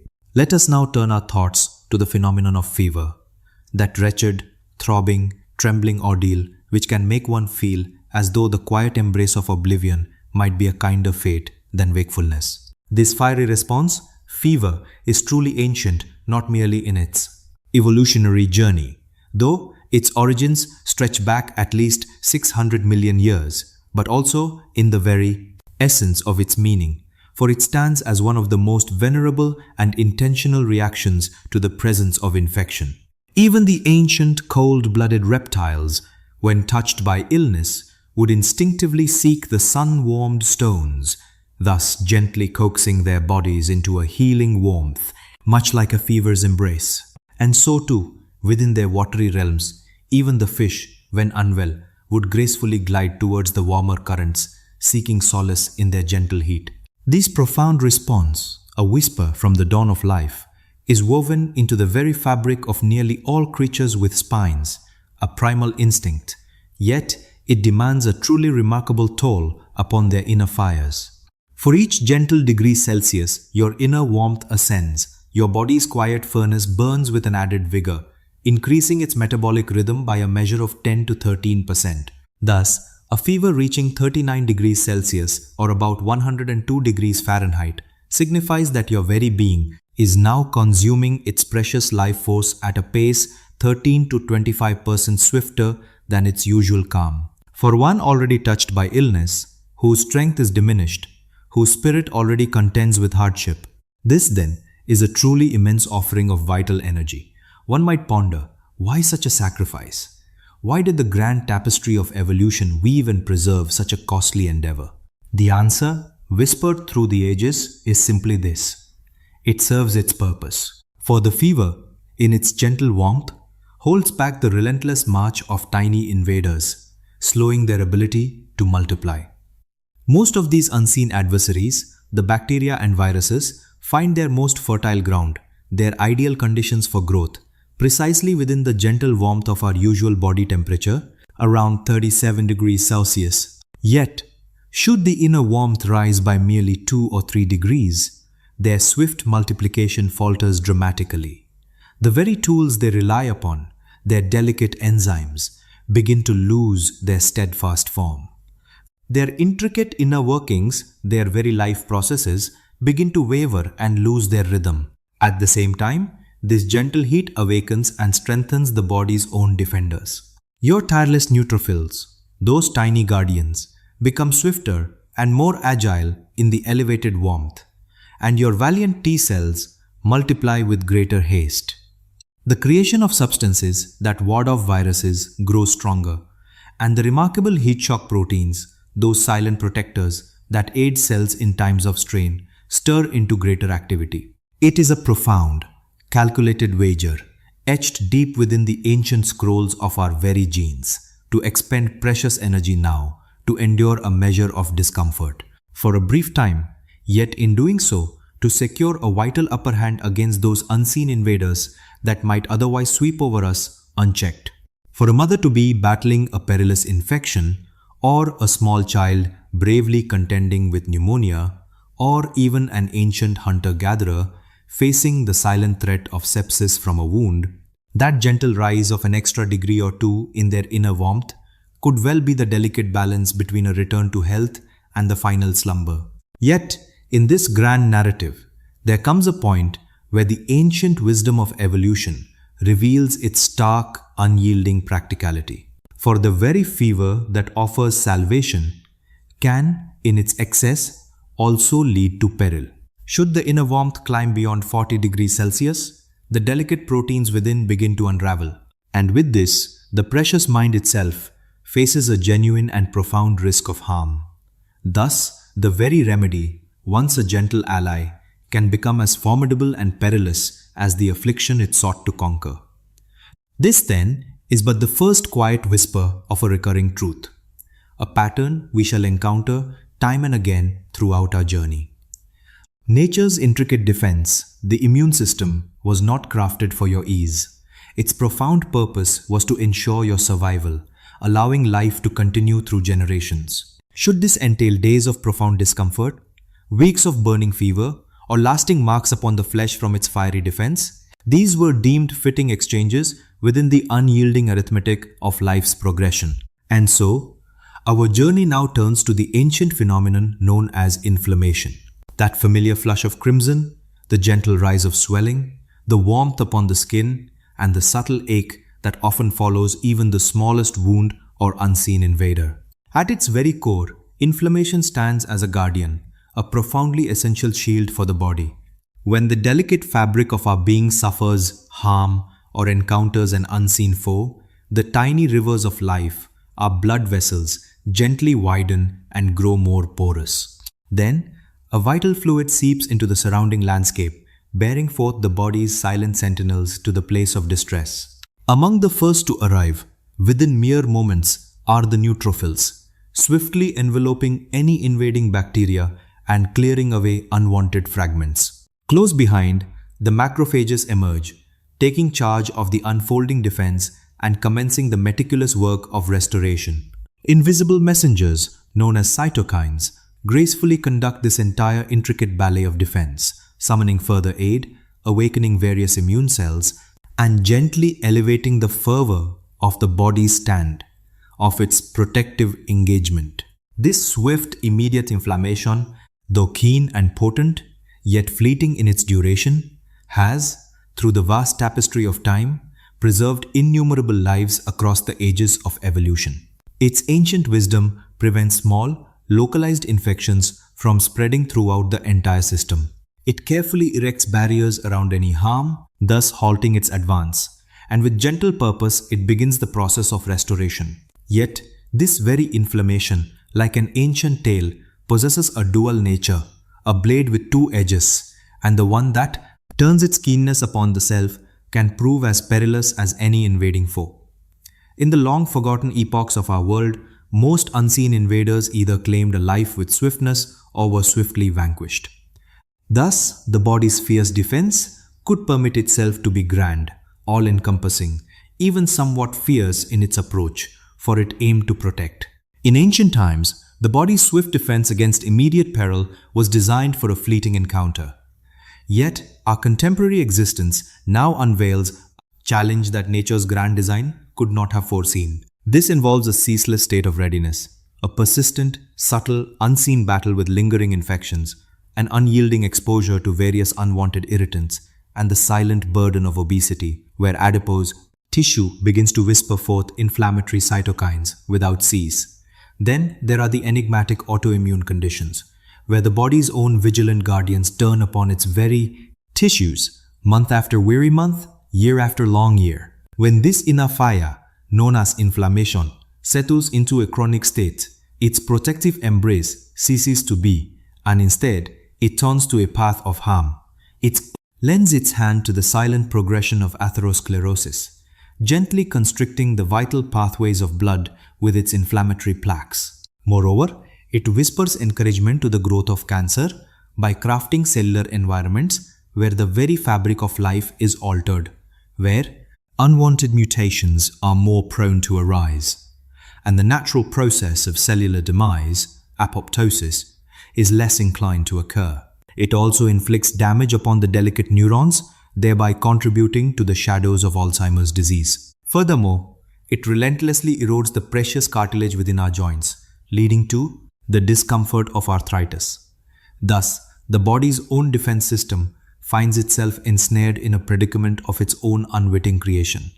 The very responses that had evolved to be swift and potent now find themselves prolonged without end. Imagine, if you will, a grand mechanism, its tireless engine forever roaring at its peak, never granted a moment's respite. Those very components, meticulously crafted for fleeting moments of intense exertion, inevitably falter when such strain becomes an unending burden. Nature's slow, deliberate hand, in its ancient wisdom, could not have foreseen such a continuous challenge. Across countless eons, stretching back through the mists of time, the established rhythm remained beautifully uncomplicated. A foreign invader would be met, a swift defense mounted, the infection vanquished or life struggle ended, and then a gentle return to equilibrium. The notion of an enduring inflammatory state, persisting for decades, held no sway in the selective forces that sculpted our body's defenses. Thus, new frailties emerge, unknown to the hardy souls who walked the earth in ages long past. Yet, even a misguided inflammation seems but a whisper when set against the thunderous roar of a cytokine storm. These cytokines, as we recall, are the subtle chemical envoys orchestrating the grand ballet of our body's defenses. They whisper instructions to cells, guiding their path, dictating their tasks, and determining the fervor of their counterattack. Within a healthy and balanced immune response, the signaling of cytokines unfolds, much like a masterfully conducted orchestra. Each section of players enters at precisely the appointed moment, their voices carefully modulated, creating an overall effect that is harmonious, even amidst its intensity. A cytokine storm, however, is when that very orchestra descends into utter disarray, every instrument suddenly clamoring fortissimo, all at once. This occurs when the delicate balance of positive feedback loops unravels, spinning wildly beyond all restraint. One cytokine awakens another, which in turn rouses yet more, activating a surge of immune cells that then unleash even greater torrents of cytokines, a relentless cascade that can transform a peaceful state into utter catastrophe within mere hours. The very immune system, crafted with the sacred purpose of safeguarding life, then turns its formidable might upon the body's own delicate tissues, with a ferocity that lays waste. The vital conduits of blood become unduly porous, allowing precious fluids to escape. The life-sustaining pressure within them then falls precipitously, and thus the body's essential organs, starved of their vital sustenance, begin to falter and cease their function.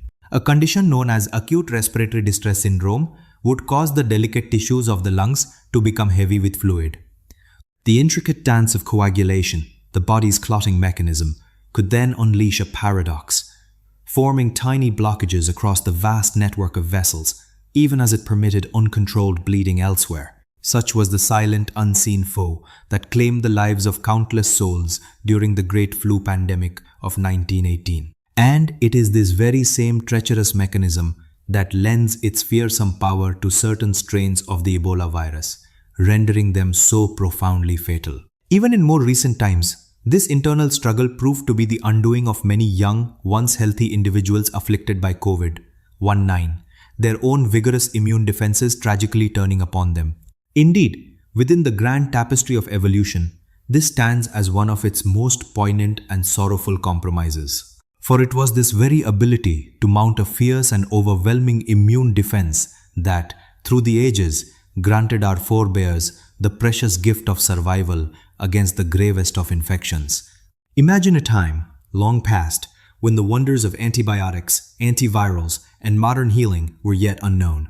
In such an era, the sole recourse against certain formidable infections lay in an immune response so potent, so utterly dominant, that it could vanquish the invading pathogen through sheer, unyielding might.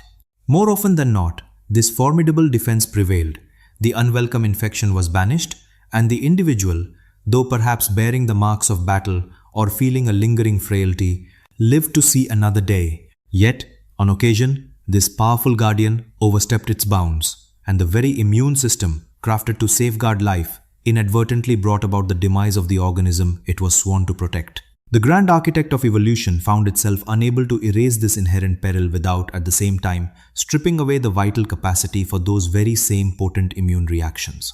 Thus, the latent potential for what we now call cytokine storms endures, woven into the very fabric of our genetic code, a powerful, double-edged sword that typically shields us, yet, on rare and tragic occasions, turns its force upon its own.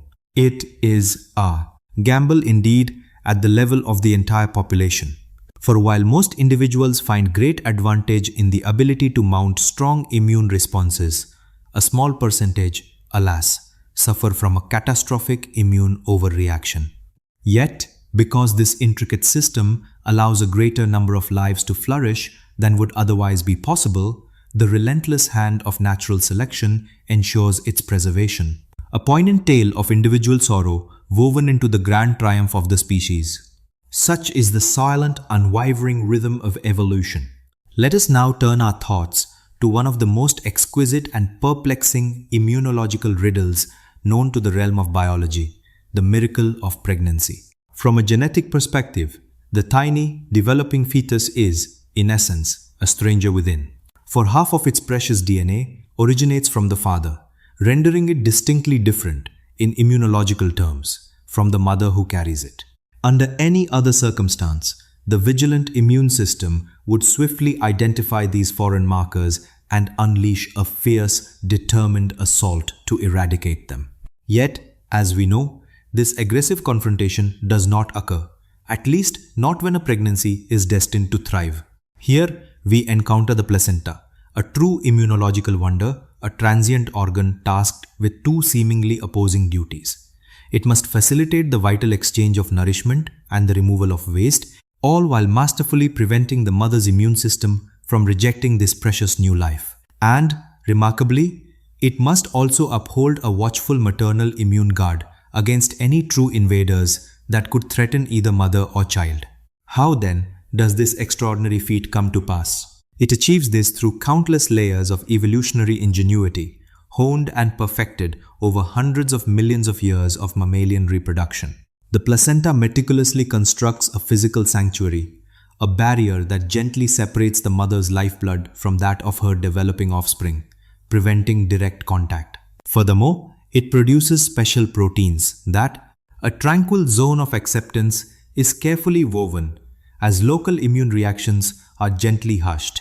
Within this sanctuary, special messengers are released, guiding the mother's immune system away from the fierce cell-based defenses that might challenge new life towards a gentler, antibody-driven protection that still guards against illness.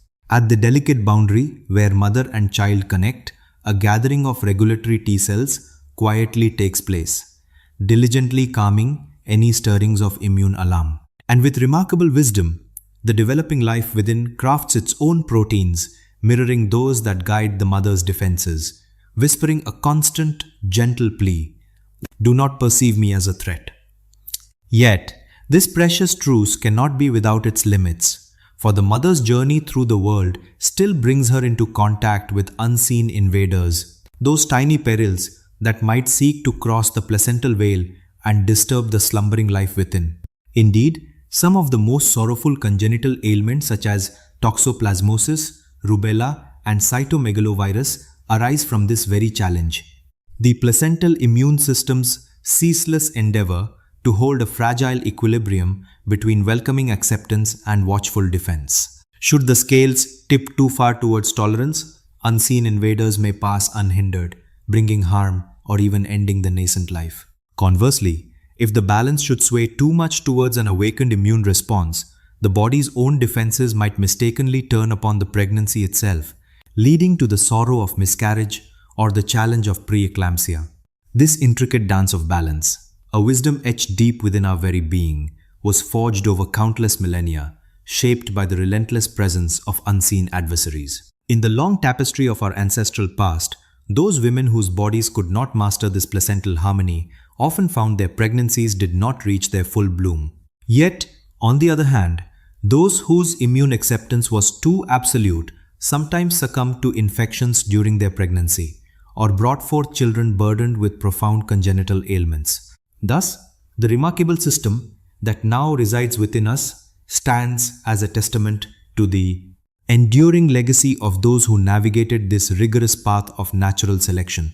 It is by no means a flawless design, for no intricate mechanism sculpted by the slow hand of evolution ever achieves absolute perfection. Yet, this one has proven sufficiently capable, allowing the lineage of our kind to gracefully endure through the ages. And so, these very strategies, the quiet work of regulatory T cells, the gentle persuasion of tolerance-inducing proteins, and the careful partitioning of immune reactions have woven themselves into the very fabric of how our immune system functions, extending their wisdom far beyond the sacred time of pregnancy. This profound lesson of discerning what to embrace and what to challenge reaches far beyond the realm of creating new life. It is, in truth, the very art of dwelling peacefully within a world teeming with countless harmless tiny beings, with the gentle whispers of the environment, and even with the familiar landscape of our own cells, all without unleashing a ceaseless, wearying battle against every single presence. Yet, long before your adaptive immune system begins its intricate lessons, and even before your innate defenses stir to action, any unwelcome guest must first contend with the very first line of protection: your outermost guardians. Imagine your skin as an ancient, living fortress, a masterpiece of evolution's design. It is not merely a silent wall, but a vigilant, active shield, honed and perfected over hundreds of millions of years, ever since our earliest ancestors first ventured from the waters onto the land. Its outermost layer, known as the stratum corneum, is a mosaic of slumbering cells, each one filled with keratin, a resilient protein, all bound together by a gentle lipidic mortar. This remarkable shield is impervious to water, safeguarding against the drying winds of the world. It stands firm against scrapes and intrusions, a testament to its mechanical strength. And, in a continuous gentle cycle, it sheds and renews itself, carrying away any tiny bacteria or fungi that might have sought to make a home upon its surface. Yet, these sturdy physical walls are but the opening chapter in the story of your body's defense. Beneath this outer layer, your skin holds a subtle, gentle acidity. With a pH gracefully balanced around 5.5, it weaves an environment where many unwelcome bacteria find it challenging to thrive and flourish. And from its depths, it releases tiny, potent messengers known as antimicrobial peptides, small proteins that can gently yet effectively create openings in the delicate membranes of bacteria or subtly disrupt their vital inner workings. Deep within our skin, tiny sebaceous glands once began their work, crafting precious oils rich in fatty acids, a natural shield designed to gently deter the unwelcome advance of bacteria and fungi. And then, a silent, bustling world emerged upon your very skin, your microbiome.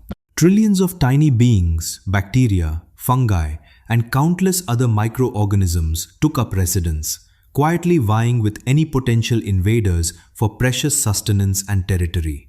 These aren't mere passive dwellers. No, they are active guardians, diligently crafting compounds that gently ward off intruders, subtly instructing your body's defenses and preserving the delicate chemical harmony of your skin. This intricate layering of protection, a wisdom honed through countless eons of evolution, arose from a simple truth.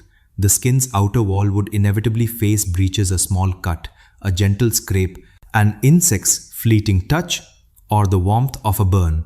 Each tiny opening in this protective shield offered a pathway for unseen forces, and so, nature's grand design thoughtfully stacked defenses, ensuring that should the initial guard falter, other watchful layers would still stand ready. Yet, a different kind of frontier, the mucous membranes, presented an even more profound challenge. The soft linings of your breathing passages, your digestive pathways, and your urogenital regions were ever moist, gently warm, and rich with sustenance, a perfect haven for tiny life to flourish.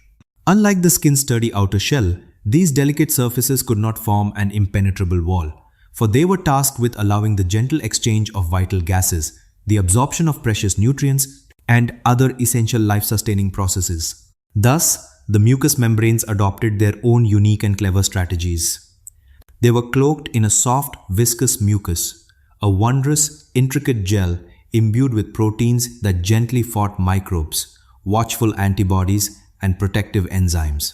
Within your respiratory passages, countless tiny hair-like cilia began their rhythmic, gentle dance, moving in perfectly coordinated waves, ceaselessly guiding mucus and any captured particles ever upward and away from the delicate sanctuary of your lungs. Deep within your gut, the diligent intestinal cells crafted their own tiny, microbe-fighting peptides and carefully upheld a thick, protective layer of mucus, a gentle barrier that kept bacteria at a respectful distance from the tender intestinal wall.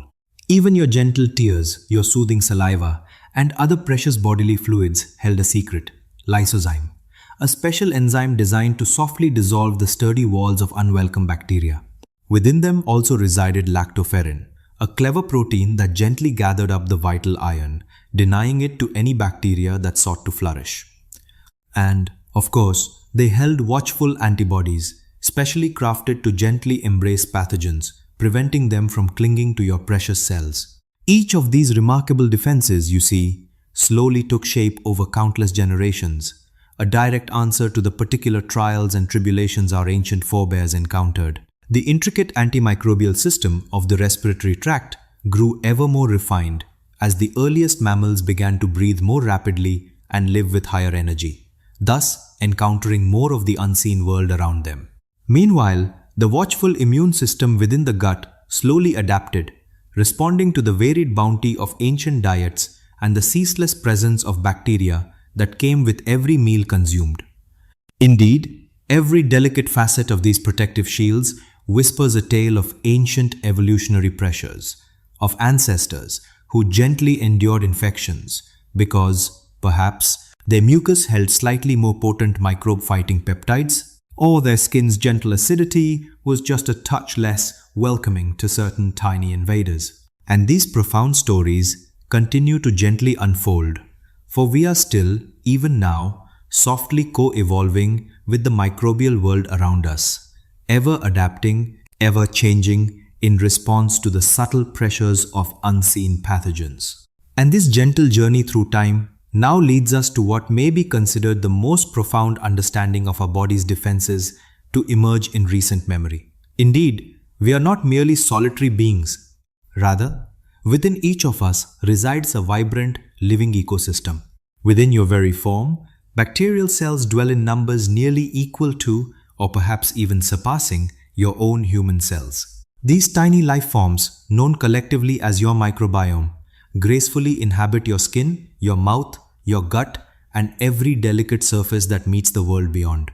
And truly, they are not simply silent travelers. Instead, they are vital, active partners in the intricate dance of your immune system. This profound connection stretches back through the mists of time, an alliance truly ancient. The harmonious symbiosis between creatures and their gut bacteria began hundreds of millions of years ago, with the very dawn of multicellular existence. Across that vast expanse of ages, our immune defenses and our inner microbial worlds have woven themselves so deeply together that one cannot truly flourish without the other. From the very moment of birth, your gut microbiome begins to gently instruct your immune system. As bacteria settle within an infant's delicate intestines, the immune cells awaken, learning to discern friendly inhabitants from potential threats. This foundational schooling is utterly essential.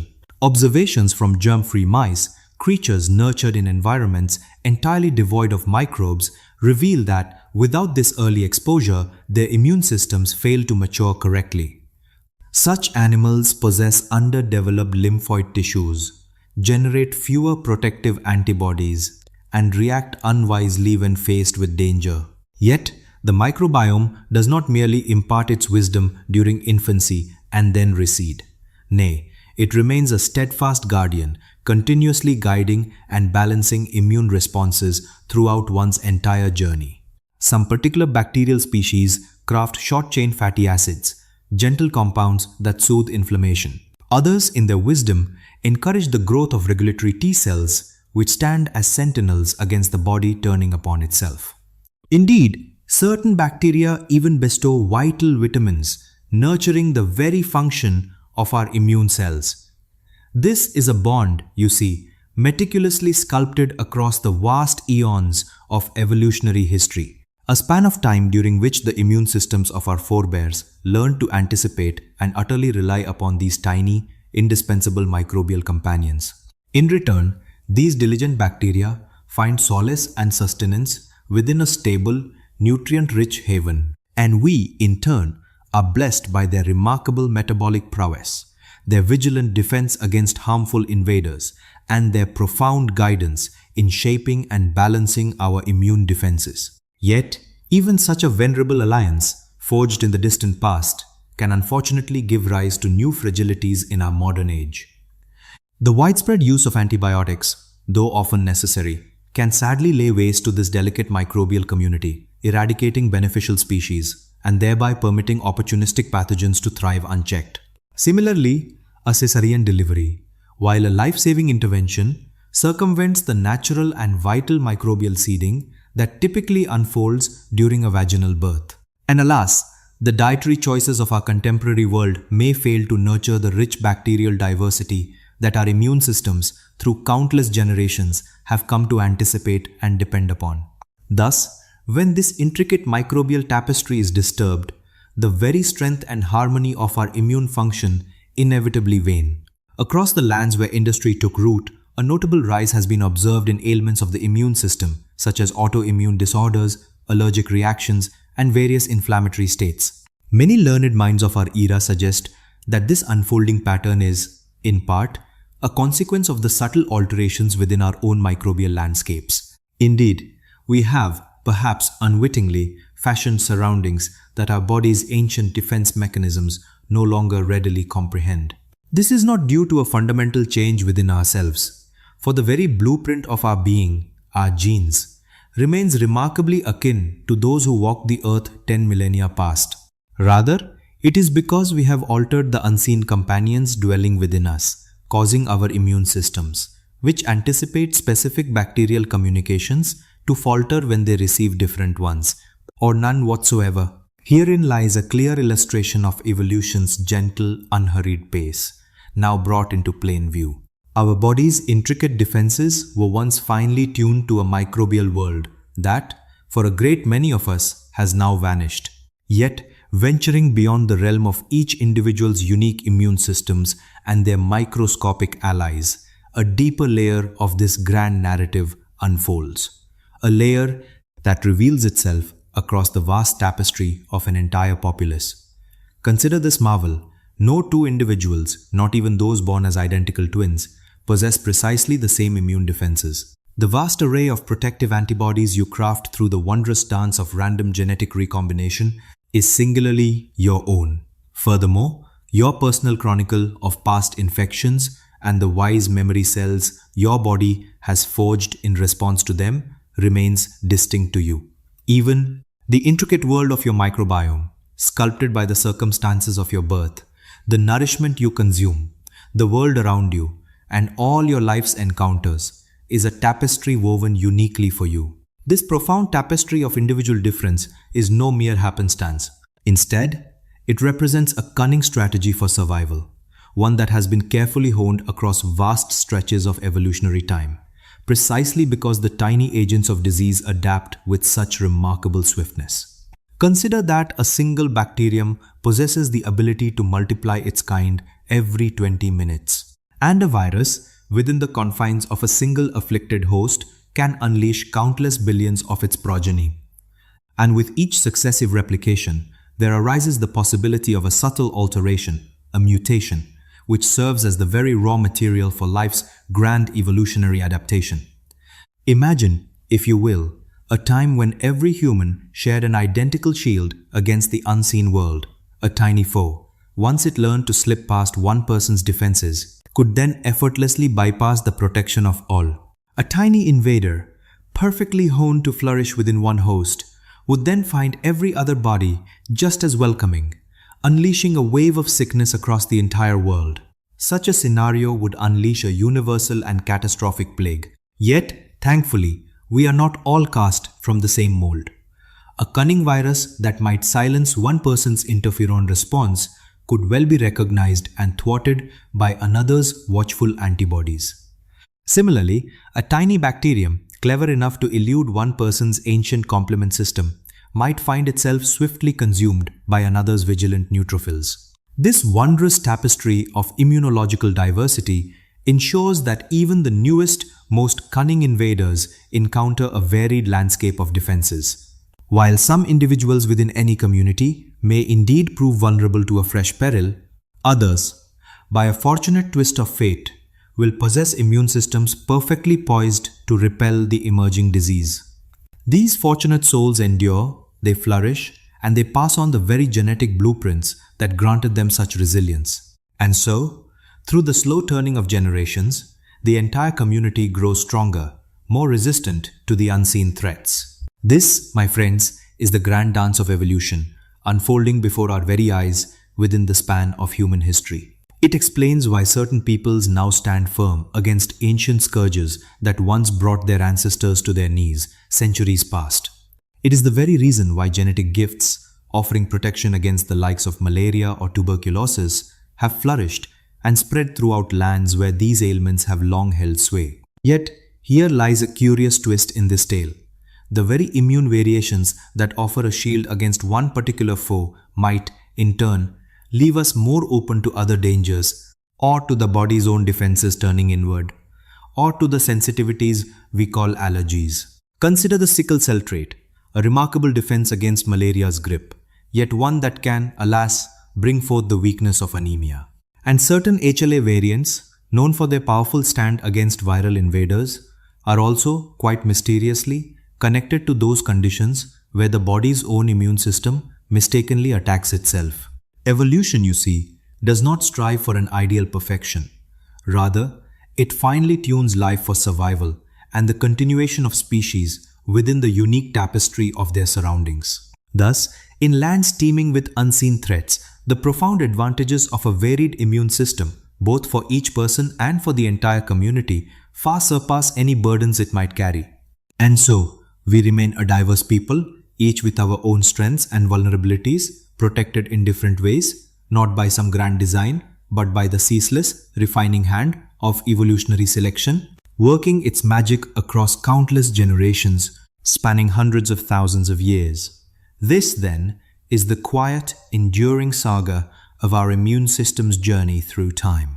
Not a sudden, singular invention, but a magnificent layering of intricate defenses, each one honed and perfected over the vast expanse of hundreds of millions of years. From the most ancient, inborn responses, echoes of life we share with, from the earliest defenses of invertebrates through the dawning of adaptive immunity in ancient vertebrates, to the intricate ways we learn to live with helpful microbes and our own cells, and finally, to the vast diversity within our kind that shields us from new threats, the story of immunity unfolds. Indeed, this remarkable defense is a tapestry woven from delicate compromises and careful trade-offs, strong enough to vanquish invaders, Yet, in its fervor, it holds the power to harm the very vessel it protects. It possesses a gentle tolerance, allowing new life to flourish within, while ever watchful, ready to repel unseen foes. With quiet wisdom, it refrains from assailing harmless companions, yet swiftly awakens to confront any true danger. And within this ancient system lies the key to understanding so much of the health and ailments that touch us in our modern age. It sheds light upon why conditions, where the body turns upon itself, have grown more common in our increasingly pristine surroundings. It reveals the mystery of why some individuals face a tempest of internal reaction, while others scarcely notice the same invading presence. It helps us comprehend the delicate balance that, when disturbed, can lead to difficulties during the sacred journey of pregnancy. And it illuminates why a persistent, low-burning fire within our bodies contributes to ailments that our forebears, with their shorter spans of life, seldom encountered. For our immune guardians remain attuned to the echoes of prehistoric landscapes, still anticipating the ancient encounters with microbes, the symbiotic alliances, and the very foods that sculpted their long journey of development. When we in our modern ways shift these ancient conditions, whether for progress or by chance, our body's defenses may react in manners that appear puzzling, even counterproductive. Yet, by gazing upon this grand tapestry of evolution, we begin to discern the hidden wisdom woven into these seeming contradictions. These are not imperfections in their making. Rather, they are echoes of ancient adaptations, finely tuned for worlds that have long since faded from existence. Not in quite the same manner, and perhaps this very insight holds the secret to easing the burdens of the ailments that trouble us in the present day. For one cannot mend a grand mechanism until its very origins and construction are truly comprehended. And so, our body's defenses were crafted, piece by patient piece, in answer to the ancient maladies that sculpted the long journey of humankind. This then leads us to ponder a profound question. What enduring mark have those ancient afflictions left upon us? How do the echoes of prehistoric scourges continue to mold our well-being today, even millennia after the very pathogens that caused them have vanished into the mists of time? As we prepare to unveil it, the truth awaiting us is both unexpected and deeply significant. Within the tapestry of modern human life, a curious paradox reveals itself. Indeed, our days on earth now stretch longer than those of any who came before us. We have triumphed over the scourges of smallpox, brought the terror of polio to heel, and transformed once lethal bacterial infections into mere whispers, quelled by a brief regimen of pills. Within our healing sanctuaries, a wondrous array of technology now shines, a marvel that would surely have appeared as pure enchantment to the eyes of our forebears. Yet, a curious shadow falls upon this progress, for chronic ailments now seem to bloom everywhere. The vexing allergies, the perplexing autoimmune disorders, and those inflammatory conditions where our very bodies turn upon themselves. Consider this. In the prosperous lands, 1 in every 5 souls now contends with allergies, afflictions that would have been but a fleeting rarity a mere century past. And the autoimmune diseases, those mysterious conditions where the body's defenses falter, now touch almost 8% of all humanity, their numbers steadily climbing. Among them, we find the challenges of type 1 diabetes, multiple sclerosis, Crohn's disease, and lupus. These are the very conditions where the body's own vigilant immune system, designed through eons to safeguard, instead turns its formidable might upon the self. What then could have transpired? The key to understanding this enigma rests not in the triumphs we have achieved, but rather in that which we have inadvertently relinquished, and most profoundly, in a deep and unsettling discord. This discord exists between the ancient forms of our bodies, honed over millions of years of slow evolution, and the swift new world we have fashioned in but a few short centuries. Behold then, the unforeseen repercussions of our very success in survival.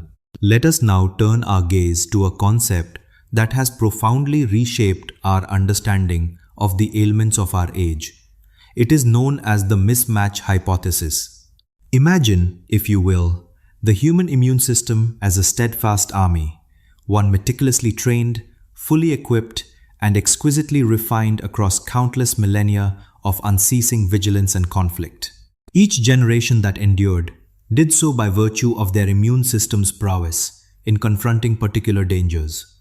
The insidious parasitic worms winding through the gut, the relentless bacterial invaders surging through the blood, and the swift viral infections that could claim a life in mere days. Natural selection, in its profound wisdom, did not merely champion robust immune systems. Rather, it favored those precisely attuned to the specific burden of pathogens present within their ancestral surroundings. Ever active, ever vigilant, ever poised for battle.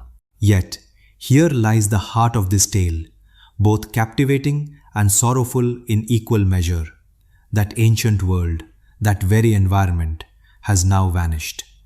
Within the brief span of some 150 years, a mere blink in the vast eye of geological time, we utterly reshaped the microbial tapestry of human life.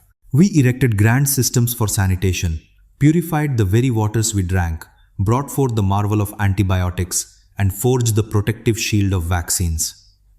Our efforts did not merely vanquish individual diseases. Rather, we profoundly transformed the intricate ecosystem of pathogens and parasites that had, for eons, sculpted our very evolution, long before humanity as we know it even walked the earth.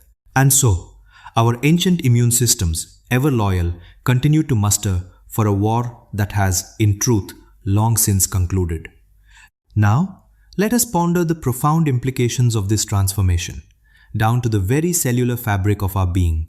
Within you resides a guardian, an immune system forged through countless ages, designed to contend with a myriad of helminth species, diverse forms of bacteria, and an untold host of viral threats. This inner sentinel was sharpened by the relentless hand of natural selection, becoming ever vigilant, swift to respond, and formidable in its every reaction. Yet, in the tranquil embrace of our modern, sanitized world, these ancient adversaries have largely receded. What then becomes of a standing army, poised for battle when no enemies emerge? It may, alas, turn its formidable might upon its very own domain. This is no mere whisper of speculation. The undeniable truth reveals itself within the vast tapestries of epidemiological data, a narrative both starkly clear and profoundly disquieting. A curious pattern emerges. Ailments where the body turns upon itself are found with far greater frequency within the bustling industrialized nations than in the quieter developing lands. Observe the young ones. Those nurtured amidst the fields of farms exhibit notably fewer instances of allergies and asthmatic whispers than their counterparts dwelling within the city's embrace. Consider the journeys of migrating peoples. As they transition from environments rich with pathogens to those of lesser microbial presence, a curious rise in autoimmune conditions often manifests within the span of a single generation. The unfolding pattern, it must be said, is beyond dispute. It seems the more pristine our surroundings become, the more our intricate immune systems appear to falter. But what hidden truth lies behind this perplexing riddle? Why would this magnificent defense, honed through countless ages to safeguard our very being, suddenly turn its formidable power inward, becoming an agent of its own undoing? The profound answer, dear listener, resides in the very manner by which this immune system discerns its targets. It does not arrive pre-inscribed with a scroll of adversaries. Rather, it must embark upon a journey of learning. And this vital education, it seems, necessitates a gentle exposure to the world of microbes. Not merely the dangerous pathogens, but an entire intricate ecosystem of bacteria, viruses, fungi, and even the smallest of parasites. Some indeed may bring harm, others remain neutral, while a precious few are, in truth, profoundly beneficial. This gentle exposure, you see, serves to train the wise regulatory components of your immune system. Those subtle parts that whisper to the attack mechanisms, guiding them when to stand down, when to discern something as utterly harmless, and when to simply tolerate rather than unleash destruction. Should these vital training partners be absent, the immune system, alas, never quite achieves its proper calibration. It is akin to instructing a soldier in the art of wielding a weapon, yet neglecting to impart the crucial wisdom of discerning friend from foe, of identifying true targets. The weapon, though potent, remains functional. The inherent aggression, ever present. Yet, the crucial discernment, that profound wisdom of when times, not times, to unleash its power, that, my friend, is tragically absent. And now, as the narrative gently unfolds, our story takes a turn, becoming even more specific, even more intimately personal. Do you recall, from our earlier musings, those subtle genetic alterations we once spoke of? The very ones that, in ages past, offered a shield to our ancestors against the ravages of malaria, the dread of plague, and the persistent threat of tuberculosis. These ancient safeguards, which once allowed some communities to endure, while others faded, yet reside within us, etched into the very DNA of countless souls, ever at work, ever molding our biological tapestry. Yet, the very maladies against which these defenses arose, many have vanished from our world, or at the very least, from the lands where these descendants now make their homes. Consider, if you will, the tale of the sickle cell trait, that particular form which, in its heterozygous state, offers a shield against malaria's grasp, yet spares its bearer from grave affliction. In those ancient lands where malaria held sway, this subtle genetic alteration proved a precious boon, a true advantage for survival. However, across the vast stretches of North America, or the ancient soils of Europe, in realms where malaria's shadow has not fallen for countless generations, that very same mutation now whispers of increased peril, a heightened risk of kidney ailments, of particular blood disorders, and of unforeseen difficulties during strenuous activity in the thin air of high places. The ancient shield endures, yet with no foe's blade to parry. It may, alas, transform into a burden. Or let us turn our thoughts to another genetic secret, the CCR5 delta 13 mutation, which seems to have been chosen by nature's hand during the dark times of plague epidemics. It offers a measure of defense against certain viral infections. Yet, in a curious twist, it may also heighten one's vulnerability to the West Nile virus, and perhaps even subtly guide our body's inflammatory responses in ways we are only now, in our modern age, beginning to fathom. Thus, the very genetic adaptations that once delivered our forebears from peril now linger within us, in a world where their ancient boons have faded like morning mist, yet their inherent costs, alas, still endure. Nature's grand design, evolution, holds no power to simply undo what has been wrought. Its sole purpose is to choose those traits that best ensure survival in the fleeting tapestry of the present moment.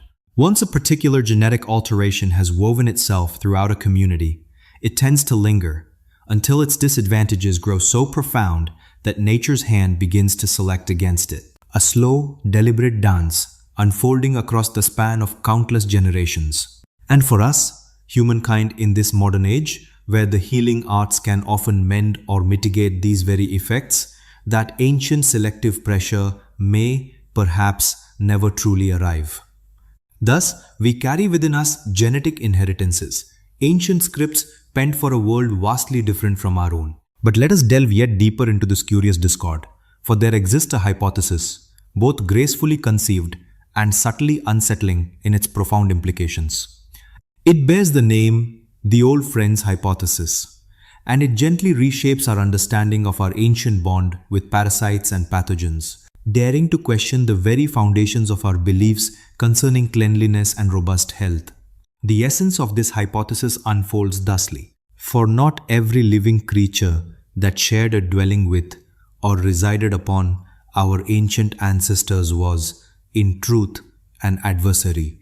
Indeed, some creatures were more akin to ancient companions, or perhaps familiar rivals, their presence so enduring, so woven into the fabric of our evolution, that our very immune systems relied upon them for their proper unfolding. Among these, the helminths, those ancient parasitic worms, stand as a most compelling illustration. Across countless millennia, stretching back through the mists of time, it was a common truth that nearly every human being harbored these tiny residents within their intestines. Creatures such as hookworms, tapeworms, and roundworms were among them. These were not fleeting ailments, but rather steadfast companions, ever present within. Through the long lineage of humanity, from one generation to the next, these tiny beings made their home within the human gut. Thus, the human immune system, in its ancient wisdom, learned not merely to combat these inhabitants, but to forge a delicate truce, a way to coexist. It has since been revealed that these helminths possess a truly extraordinary influence upon our body's defenses. Far from simply inciting inflammation, they cunningly release subtle molecules designed to quiet and temper the body's fiery responses. This was a necessity for their very survival, a silent pact with their host. For any helminth that provoked an overly fierce inflammatory storm would soon find itself cast out, or worse, would inadvertently bring about the demise of its host, thereby ending its own lineage. And so, these ancient guests gradually adapted, learning to gently fine-tune the human immune response, as if softly lowering a clamorous sound. Their aim was to foster an internal landscape of greater tolerance, a less combative immune realm. And here lies the most wondrous revelation. In this subtle dance, they were, in essence, schooling our immune systems, guiding our regulatory T cells to perform their vital duties. They were meticulously calibrating the body's inflammatory reactions, offering precisely the kind of exposure that allowed the immune system to master the art of discernment. But now, imagine their absence. Imagine removing an entire class of living beings that had journeyed alongside humanity through every epoch of its unfolding. Picture a world where children come of age, never once harboring even a solitary helminth within their bodies. What then transpires? Your immune system awakens and matures, yet without the benefit of that crucial regulatory schooling. The delicate mechanism for tempering its responses is never quite put into place. And in the absence of genuine dangers to confront, that untutored, uncalibrated immune system, adrift and uncertain, its defenses begin to stir against what should be harmless. Consider the tiny grains of pollen, the unseen dust mites, the very proteins in our sustenance, or even its own delicate tissues. The evidence supporting this curious phenomenon is truly remarkable. Across numerous investigations, it has been observed that individuals hosting certain ancient companions, known as helminths, experience a significantly reduced incidence of allergies, asthma, and inflammatory bowel conditions. Indeed, in carefully conducted clinical trials, where patients were gently introduced to specific parasitic worms in a controlled manner, truly remarkable outcomes have been witnessed in the treatment of conditions such as Crohn's disease, ulcerative colitis, and multiple sclerosis. For centuries, humanity embarked on a relentless quest to cleanse itself of these parasitic inhabitants, and in this endeavor, we largely prevailed. Yet, this triumph, it seems, brought forth unforeseen consequences, a price we had not imagined. This curious imbalance, this disharmony, reaches even deeper, touching upon realms that, at first glance, appear entirely separate from the world of infectious ailments. We speak now of cancer. Initially, one might perceive cancer and infectious maladies as dwelling in distinct territories. One, a tale of cells that have strayed from their path. The other, an intrusion by foreign entities. Yet, as one delves deeper into their mysteries, a profound connection emerges, woven through the intricate tapestry of the immune system, and particularly through the ancient evolutionary compromises that sculpted its very form. Your body's vigilant defense system does not merely contend with invading pathogens. It also quietly watches for cells that have become aberrant cells, that have gathered mutations, those dividing without proper command, the very precursors to cancer. This remarkable system possesses the ability to discern these wayward cells and eliminate them before they can coalesce into tumors. This silent, ceaseless vigil, known as immunosurveillance, unfolds continuously throughout the entirety of your existence. Yet, here lies a subtle intricacy, a delicate twist in the tale, the very genes and intricate mechanisms that empower your immune system to excel. At vanquishing infections are not always the same as those that grant it prowess in discerning the subtle presence of cancer cells.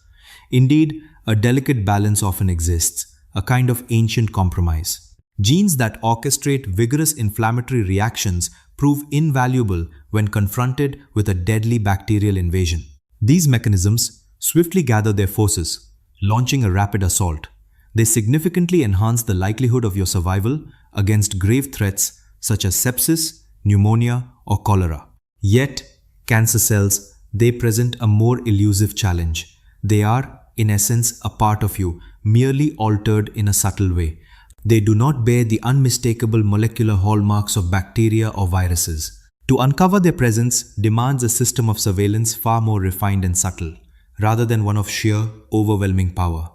And given that the grand process of natural selection primarily favors reproductive triumph, and since the majority of cancers tend to manifest beyond the years of procreation, there existed but scant evolutionary impetus to perfect the detection of these cellular anomalies. Our forebears, in ages past, often succumbed to infections in the prime of their youth, in their 20s and 30s. Thus, the immune system that gradually took shape was one exquisitely honed to maximize survival against those immediate, pressing dangers. Cancer, in those times, was a concern for another generation, another fate.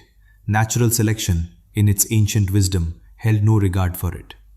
And so, we have inherited immune systems finely tuned for a set of challenges that no longer hold sway over our lives. We now endure long enough for cancer to become a significant concern, yet our internal defenses continue to operate by the ancient dictates of a prehistoric era. This understanding sheds light upon why particular variations in immune genes, those linked to robust reactions against infections, also bear a correlation with an elevated susceptibility to cancer. Behold, the very pathways designed to guard against invaders, these same fiery defenses can, in time, nurture the seeds of growth within. And the ancient genes, those silent guardians that once shielded your forebears from, a gene, perhaps, that once offered a shield against the ravages of consumption in youth, might, in later years, whisper a different tale, subtly increasing the likelihood of other ailments. For nature's grand design, you see, does not seek to prolong life indefinitely, but rather to ensure the continuation of the lineage, the passing of the torch to new generations. Indeed, these two paths, though intertwined, diverge in their ultimate purpose. Yet, let us now turn our gaze, for this ancient narrative, once a mere whisper in scholarly halls, now unfolds with profound and immediate consequence for our present day. To comprehend the subtle genetic imprints left by the ancient scourges upon diverse peoples is not merely a journey into the annals of time. Nay, it bestows upon us a foresight, a guiding light, to anticipate the shadows of future pestilences. When the breath of COVID-19 first swept across the lands, a great mystery arose. Why did its touch vary so profoundly, from one soul to another, from one community to the next? For some, it was but a fleeting discomfort, a gentle breeze. For others, alas, it brought the final slumber. The passage of years, it was observed, held a certain sway. While the body's prior burdens played their part, a deeper truth lay hidden within the very threads of our being, the subtle dance of genetic difference. A variation, it seemed, that echoed the ancient whispers of evolution's relentless shaping. Scholars of our time unveiled a fascinating secret. Certain genetic patterns, now linked to the gravest forms of COVID-19, bore the faint marks of ancient favor, suggesting they once offered a shield against a different, long-forgotten foe. Though the precise boon of that ancient time has faded into the mists of history, the genetic thread endures, now weaving new patterns of susceptibility. Yet, other lineages, it was observed, carried within them genetic tapestries that seemed to offer a measure of defense, perhaps because their forebears had contended with a different array of ancient maladies, thus forging unique immune responses. Let us be clear, this tale speaks not of the superficial distinctions of race. Rather, it illuminates the deep currents of a people's journey through time, and the unique tapestry of microbial challenges that shaped their very being across countless millennia. It is, in essence, a profound call to grasp this fundamental truth. For immunity, dear listener, is not a singular unchanging shield for all. Rather, it is a finely wrought heirloom, sculpted by the lineage of our past and the very ailments that carved its path. And this newfound wisdom, this gentle illumination, casts a long and meaningful shadow upon our future endeavors. For when we craft our healing elixirs, when we foresee who among us may require the most tender care, when we apportion our precious provisions in times of widespread affliction, the subtle genetic threads of our diverse peoples hold immense weight. Imagine, if you will, how a vaccine so potent in one group of people might stir a different reaction in another. This divergence often whispers of ancient tales of immune systems shaped by the echoes of diseases long past, etched into our very being from prehistoric encounters. We are, in essence, learning to decipher the grand chronicle of human genetic diversity. No longer merely a list of distinctions, it reveals itself as a profound medical saga, a narrative penned by the hand of illness, inscribed within our very DNA, and holding deep relevance for the health puzzles we face in our modern era. And as we ponder these widespread ailments, these persistent maladies that seem to defy eradication, we find that some of our most ancient adversaries, born in the mists of prehistory, still walk among us. Each year, the silent shadow of tuberculosis claims the lives of 1.5 million souls. And Yersinia pestis, the very bacterium of the plague, continues its ancient dance, stirring new outbreaks even in our time.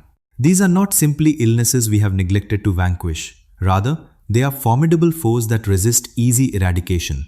Their enduring presence is a testament to the profound and intricate co-evolution they have shared with humankind over countless ages. Tuberculosis, a silent companion, has journeyed with us for a span of at least 70 millennia, perhaps even longer. Its telltale signs are etched into the ancient Egyptian mummies, preserved within Peruvian mummies, and whispered by skeletal fragments unearthed across vast continents. It has gracefully adapted alongside us, learning the intricate dance of our immune defenses, discovering hidden sanctuaries within our very immune cells. It slumbers peacefully when circumstances are harsh, only to awaken and stir when our defenses are lowered, when we are most susceptible. Consider this. A full third of all humanity carries its dormant presence within them. This is the state of latent tuberculosis infection. Not the active illness, but merely the bacteria, slumbering peacefully, patiently awaiting its moment. While the vast majority will never experience the active form of the disease, a few will, should the passage of time, the presence of HIV, or the burden of malnutrition diminish the strength of their immune defenses. How, one might ponder, can we truly banish an organism that finds refuge within the very bodies of a third of all people? And the plague too presents a similar enigma. Even in the wake of the Black Death, which swept away half of Europe's populace, Yersinia pestis, the relentless plague, continued its quiet existence, thriving within the rodent communities across the vast lands of Asia, Africa, and the Americas. Each year, it still stirs thousands of new cases into being, and this occurs even in our modern age, an era blessed with the marvels of antibiotics. Though we possess sophisticated public health systems, we find ourselves unable to fully vanquish a pathogen that maintains its own ecological havens, entirely separate and untouched by human communities. These ancient maladies have witnessed the fading of mighty empires. They have observed, with silent patience, the grand ascent and the eventual decline of countless civilizations. They have, with remarkable cunning, adapted to every single weapon we have ever devised against them. In a profound sense, their enduring presence is a testament to their mastery, a persistence truly earned. Through countless generations, they have been meticulously refined, chosen again and again for those precise characteristics that allow them to flourish within the intricate landscape of human bodies, amidst our bustling populations, and within the very ecological tapestries we call home. They are not merely simple parasites. No, they are profound specialists, masters of the unique biological niche we call humanity. And this, my friends, gently guides us toward one of the most captivating and promising new horizons in this grand narrative. Ancient DNA, a whisper from the past. No longer are we confined to merely examining the ailments of our present day. Instead, we are now carefully drawing forth the very DNA of ancient pathogens from the silent whispers of archaeological remains. From the silent remains of medieval plague victims and the ancient bones of Bronze Age skeletons, we are carefully uncovering the genetic blueprints of the very bacteria and viruses that claimed lives millennia ago. And what, you may ask?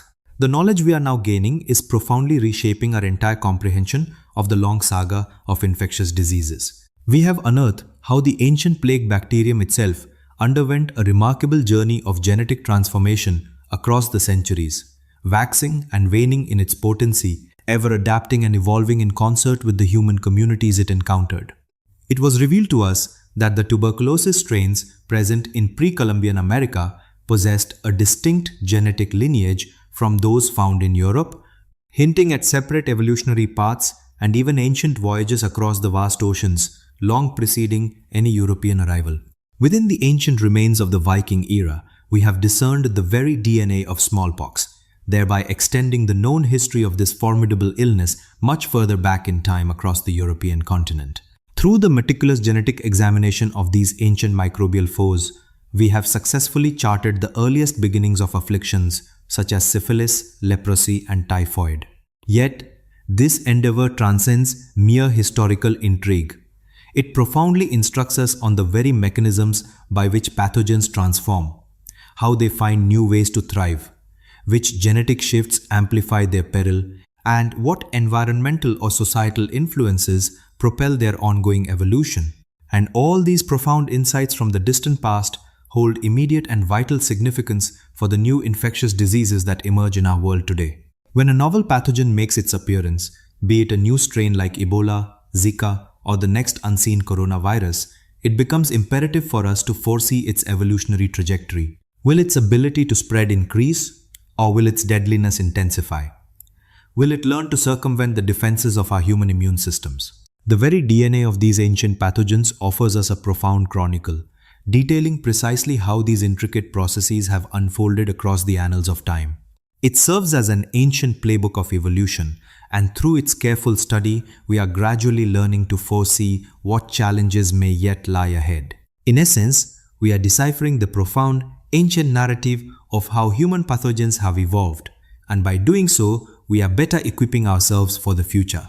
Within every ancient genome lies a profound lesson in the remarkable adaptability of microbes. The DNA from each victim of the plague becomes a valuable piece of information, transforming the study of ancient sites into a deep understanding of disease patterns. Thus, history itself becomes a form of foresightful healing. And now, as our journey through time continues, we gently approach perhaps the most profound and thought-provoking inquiry within this entire tale. What then shall unfold in the days to come? For countless millennia, disease has quietly served as a powerful sculptor of life, a fundamental force of selection. In ages past, those blessed with genetic safeguards against illness endured, while others, lacking such protection, faded away. Thus, through countless generations, the very essence of humanity slowly transformed. Our ancestors grew ever more resilient to the maladies that encircled them. Yet, the dawn of modern medicine has profoundly reshaped this ancient balance. A tender life, once destined to succumb to an immune frailty a mere 100 years ago, can now, through the marvels of treatment, embrace the gift of survival. What was once a genetic predisposition, leading to an early demise from a childhood ailment, is now, by the grace of medical science, a condition that can be gently managed. Those souls who, in the primordial world, would never have lived long enough to bring forth new life, now nurture their own offspring, bestowing upon them genetic traits that, in earlier epochs, would have been quietly erased by nature's stern hand. This is not a matter of judgment, but rather a testament to one of humankind's most profound triumphs. We have, in essence, disarmed disease of its ancient power as a sculptor of natural selection. We have, with gentle hearts, chosen the path of compassion over the relentless currents of evolutionary pressure. Yet, this noble choice inevitably stirs thoughtful inquiries. If the ancient hand of infectious disease no longer molds our destiny in the manner it once did, then by what new pathways shall the journey of human evolution unfold? Are we, perhaps, pausing our own innate adaptation to the unseen world of pathogens? And should this be so, what wisdom does it hold for us when novel ailments inevitably arise? The truth, my friends, is woven with many threads. We have not, in fact, brought evolution to a halt. Rather, we have subtly altered that which propels it forward. The very currents of selective pressure have been gently guided from the wild embrace of nature to the thoughtful realm of culture. from the vastness of our environment to the careful hand of medicine. Yet, in this same breath, we have, quite unintentionally, cast new challenges upon the very pathogens we seek to subdue. With each antibiotic we wisely administer, we inadvertently select for those bacteria that possess a greater resilience.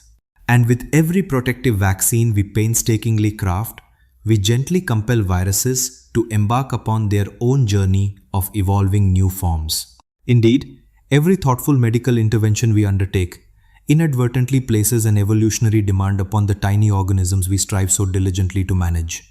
We are not, it seems, bringing an end to this ancient evolutionary dance of challenge and response.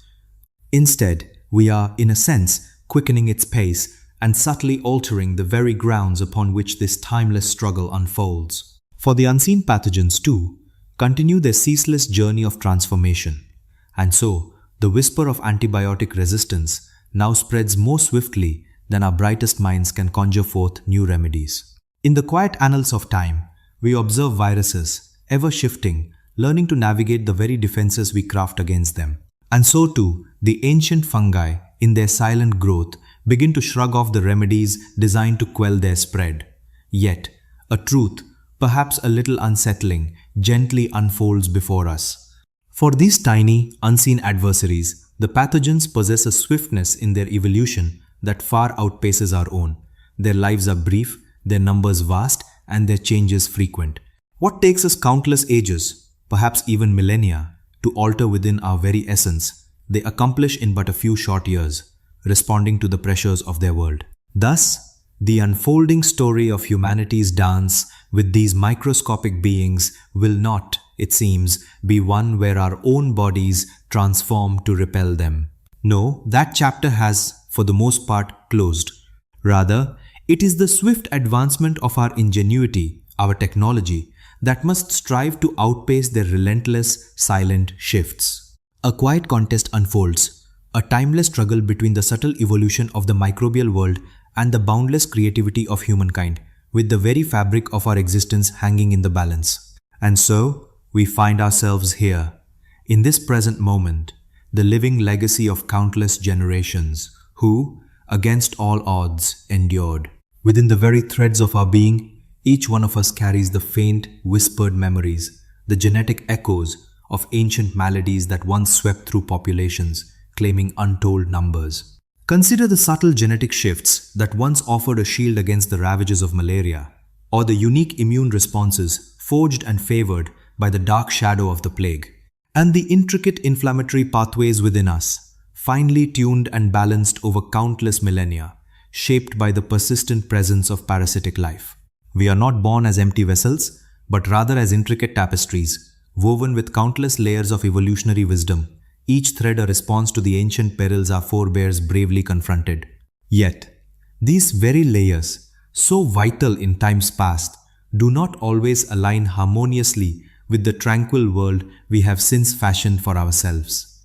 For sometimes, the very shield meant to protect can grow heavy, a burden. The sword, once a defense, may inadvertently wound its own master. And even the body's vigilant guardians, the immune system, can, in rare moments, turn inward upon its own. But to truly grasp this profound truth, to gently unravel the ancient narratives etched within our very genes and the evolutionary currents that sculpted them, bestows upon us a gift of immense power. It offers a serene vantage point from which to contemplate the mysteries of modern ailments.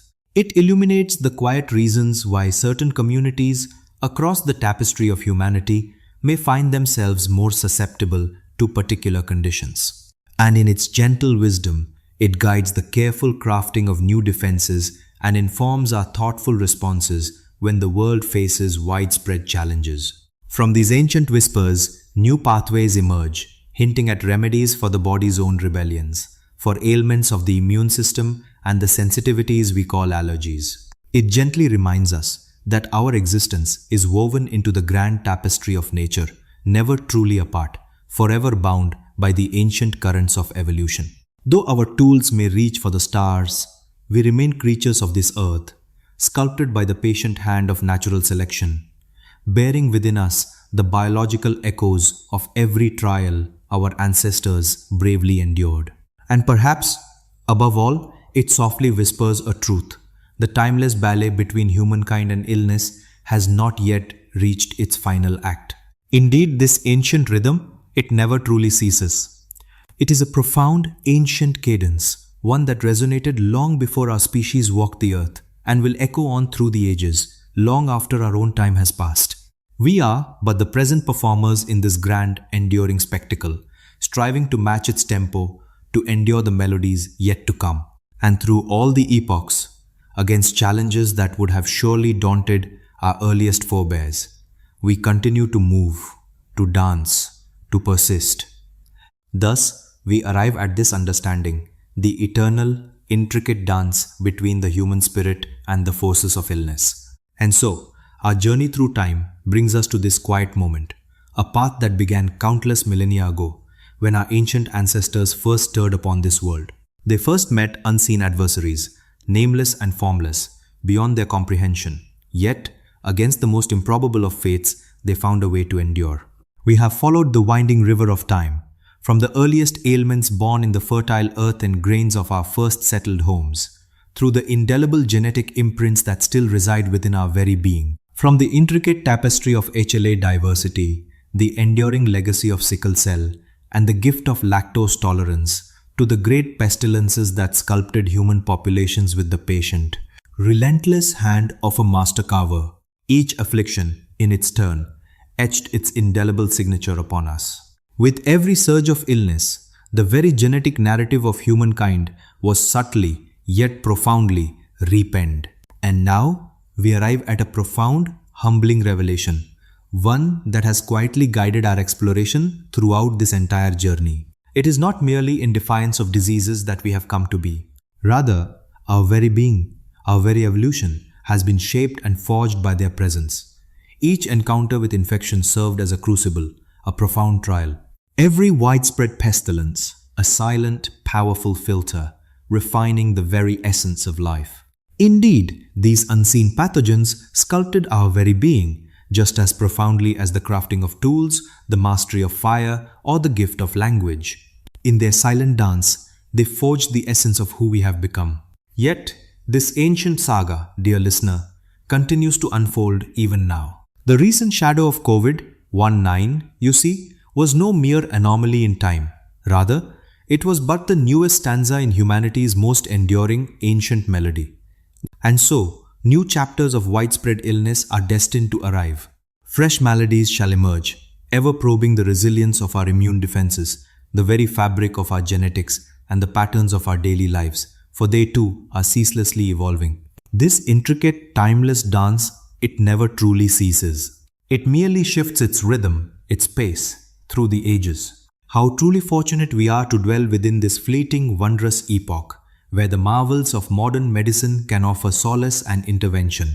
Such wonders as antibiotics, protective vaccines, and healing remedies which would surely have appeared as pure enchantment to our forebears. Yet, if one gazes upon the grand tapestry of time from a sufficient distance, it becomes clear that this is but a fleeting instant, a mere whisper, a single breath within the vast enduring evolutionary dialogue between humankind and the ever-present specter of illness. What profound wisdom, then, might this expansive viewpoint impart to our understanding? Perhaps it whispers that true resilience is not found in never stumbling, but rather in the gentle art of rising once more, of gracefully adapting, and of embracing change. And that our very survival is not a solitary endeavor. Instead, it is woven into the fabric of community, nurtured by diversity, and fortified by the collective might of shared immunity and common trials. Should this gentle voyage through the annals of deep time have brought you a moment of reflection, I would be truly thankful for your kind appreciation and for joining our growing circle. For there remains so much more to uncover regarding the grand tapestry of human evolution and the profound forces that have sculpted our journey. And to each of you, watching from every corner of our beautiful world, my deepest gratitude for your presence here and for sharing a glimpse of your home in the quiet space below. Across the ages, Our spirits intertwine within the threads of this timeless tale. May your slumber be deep and peaceful this night, as you embrace your place within a grand tapestry, one that unfurled eons before your time and shall stretch into the distant future.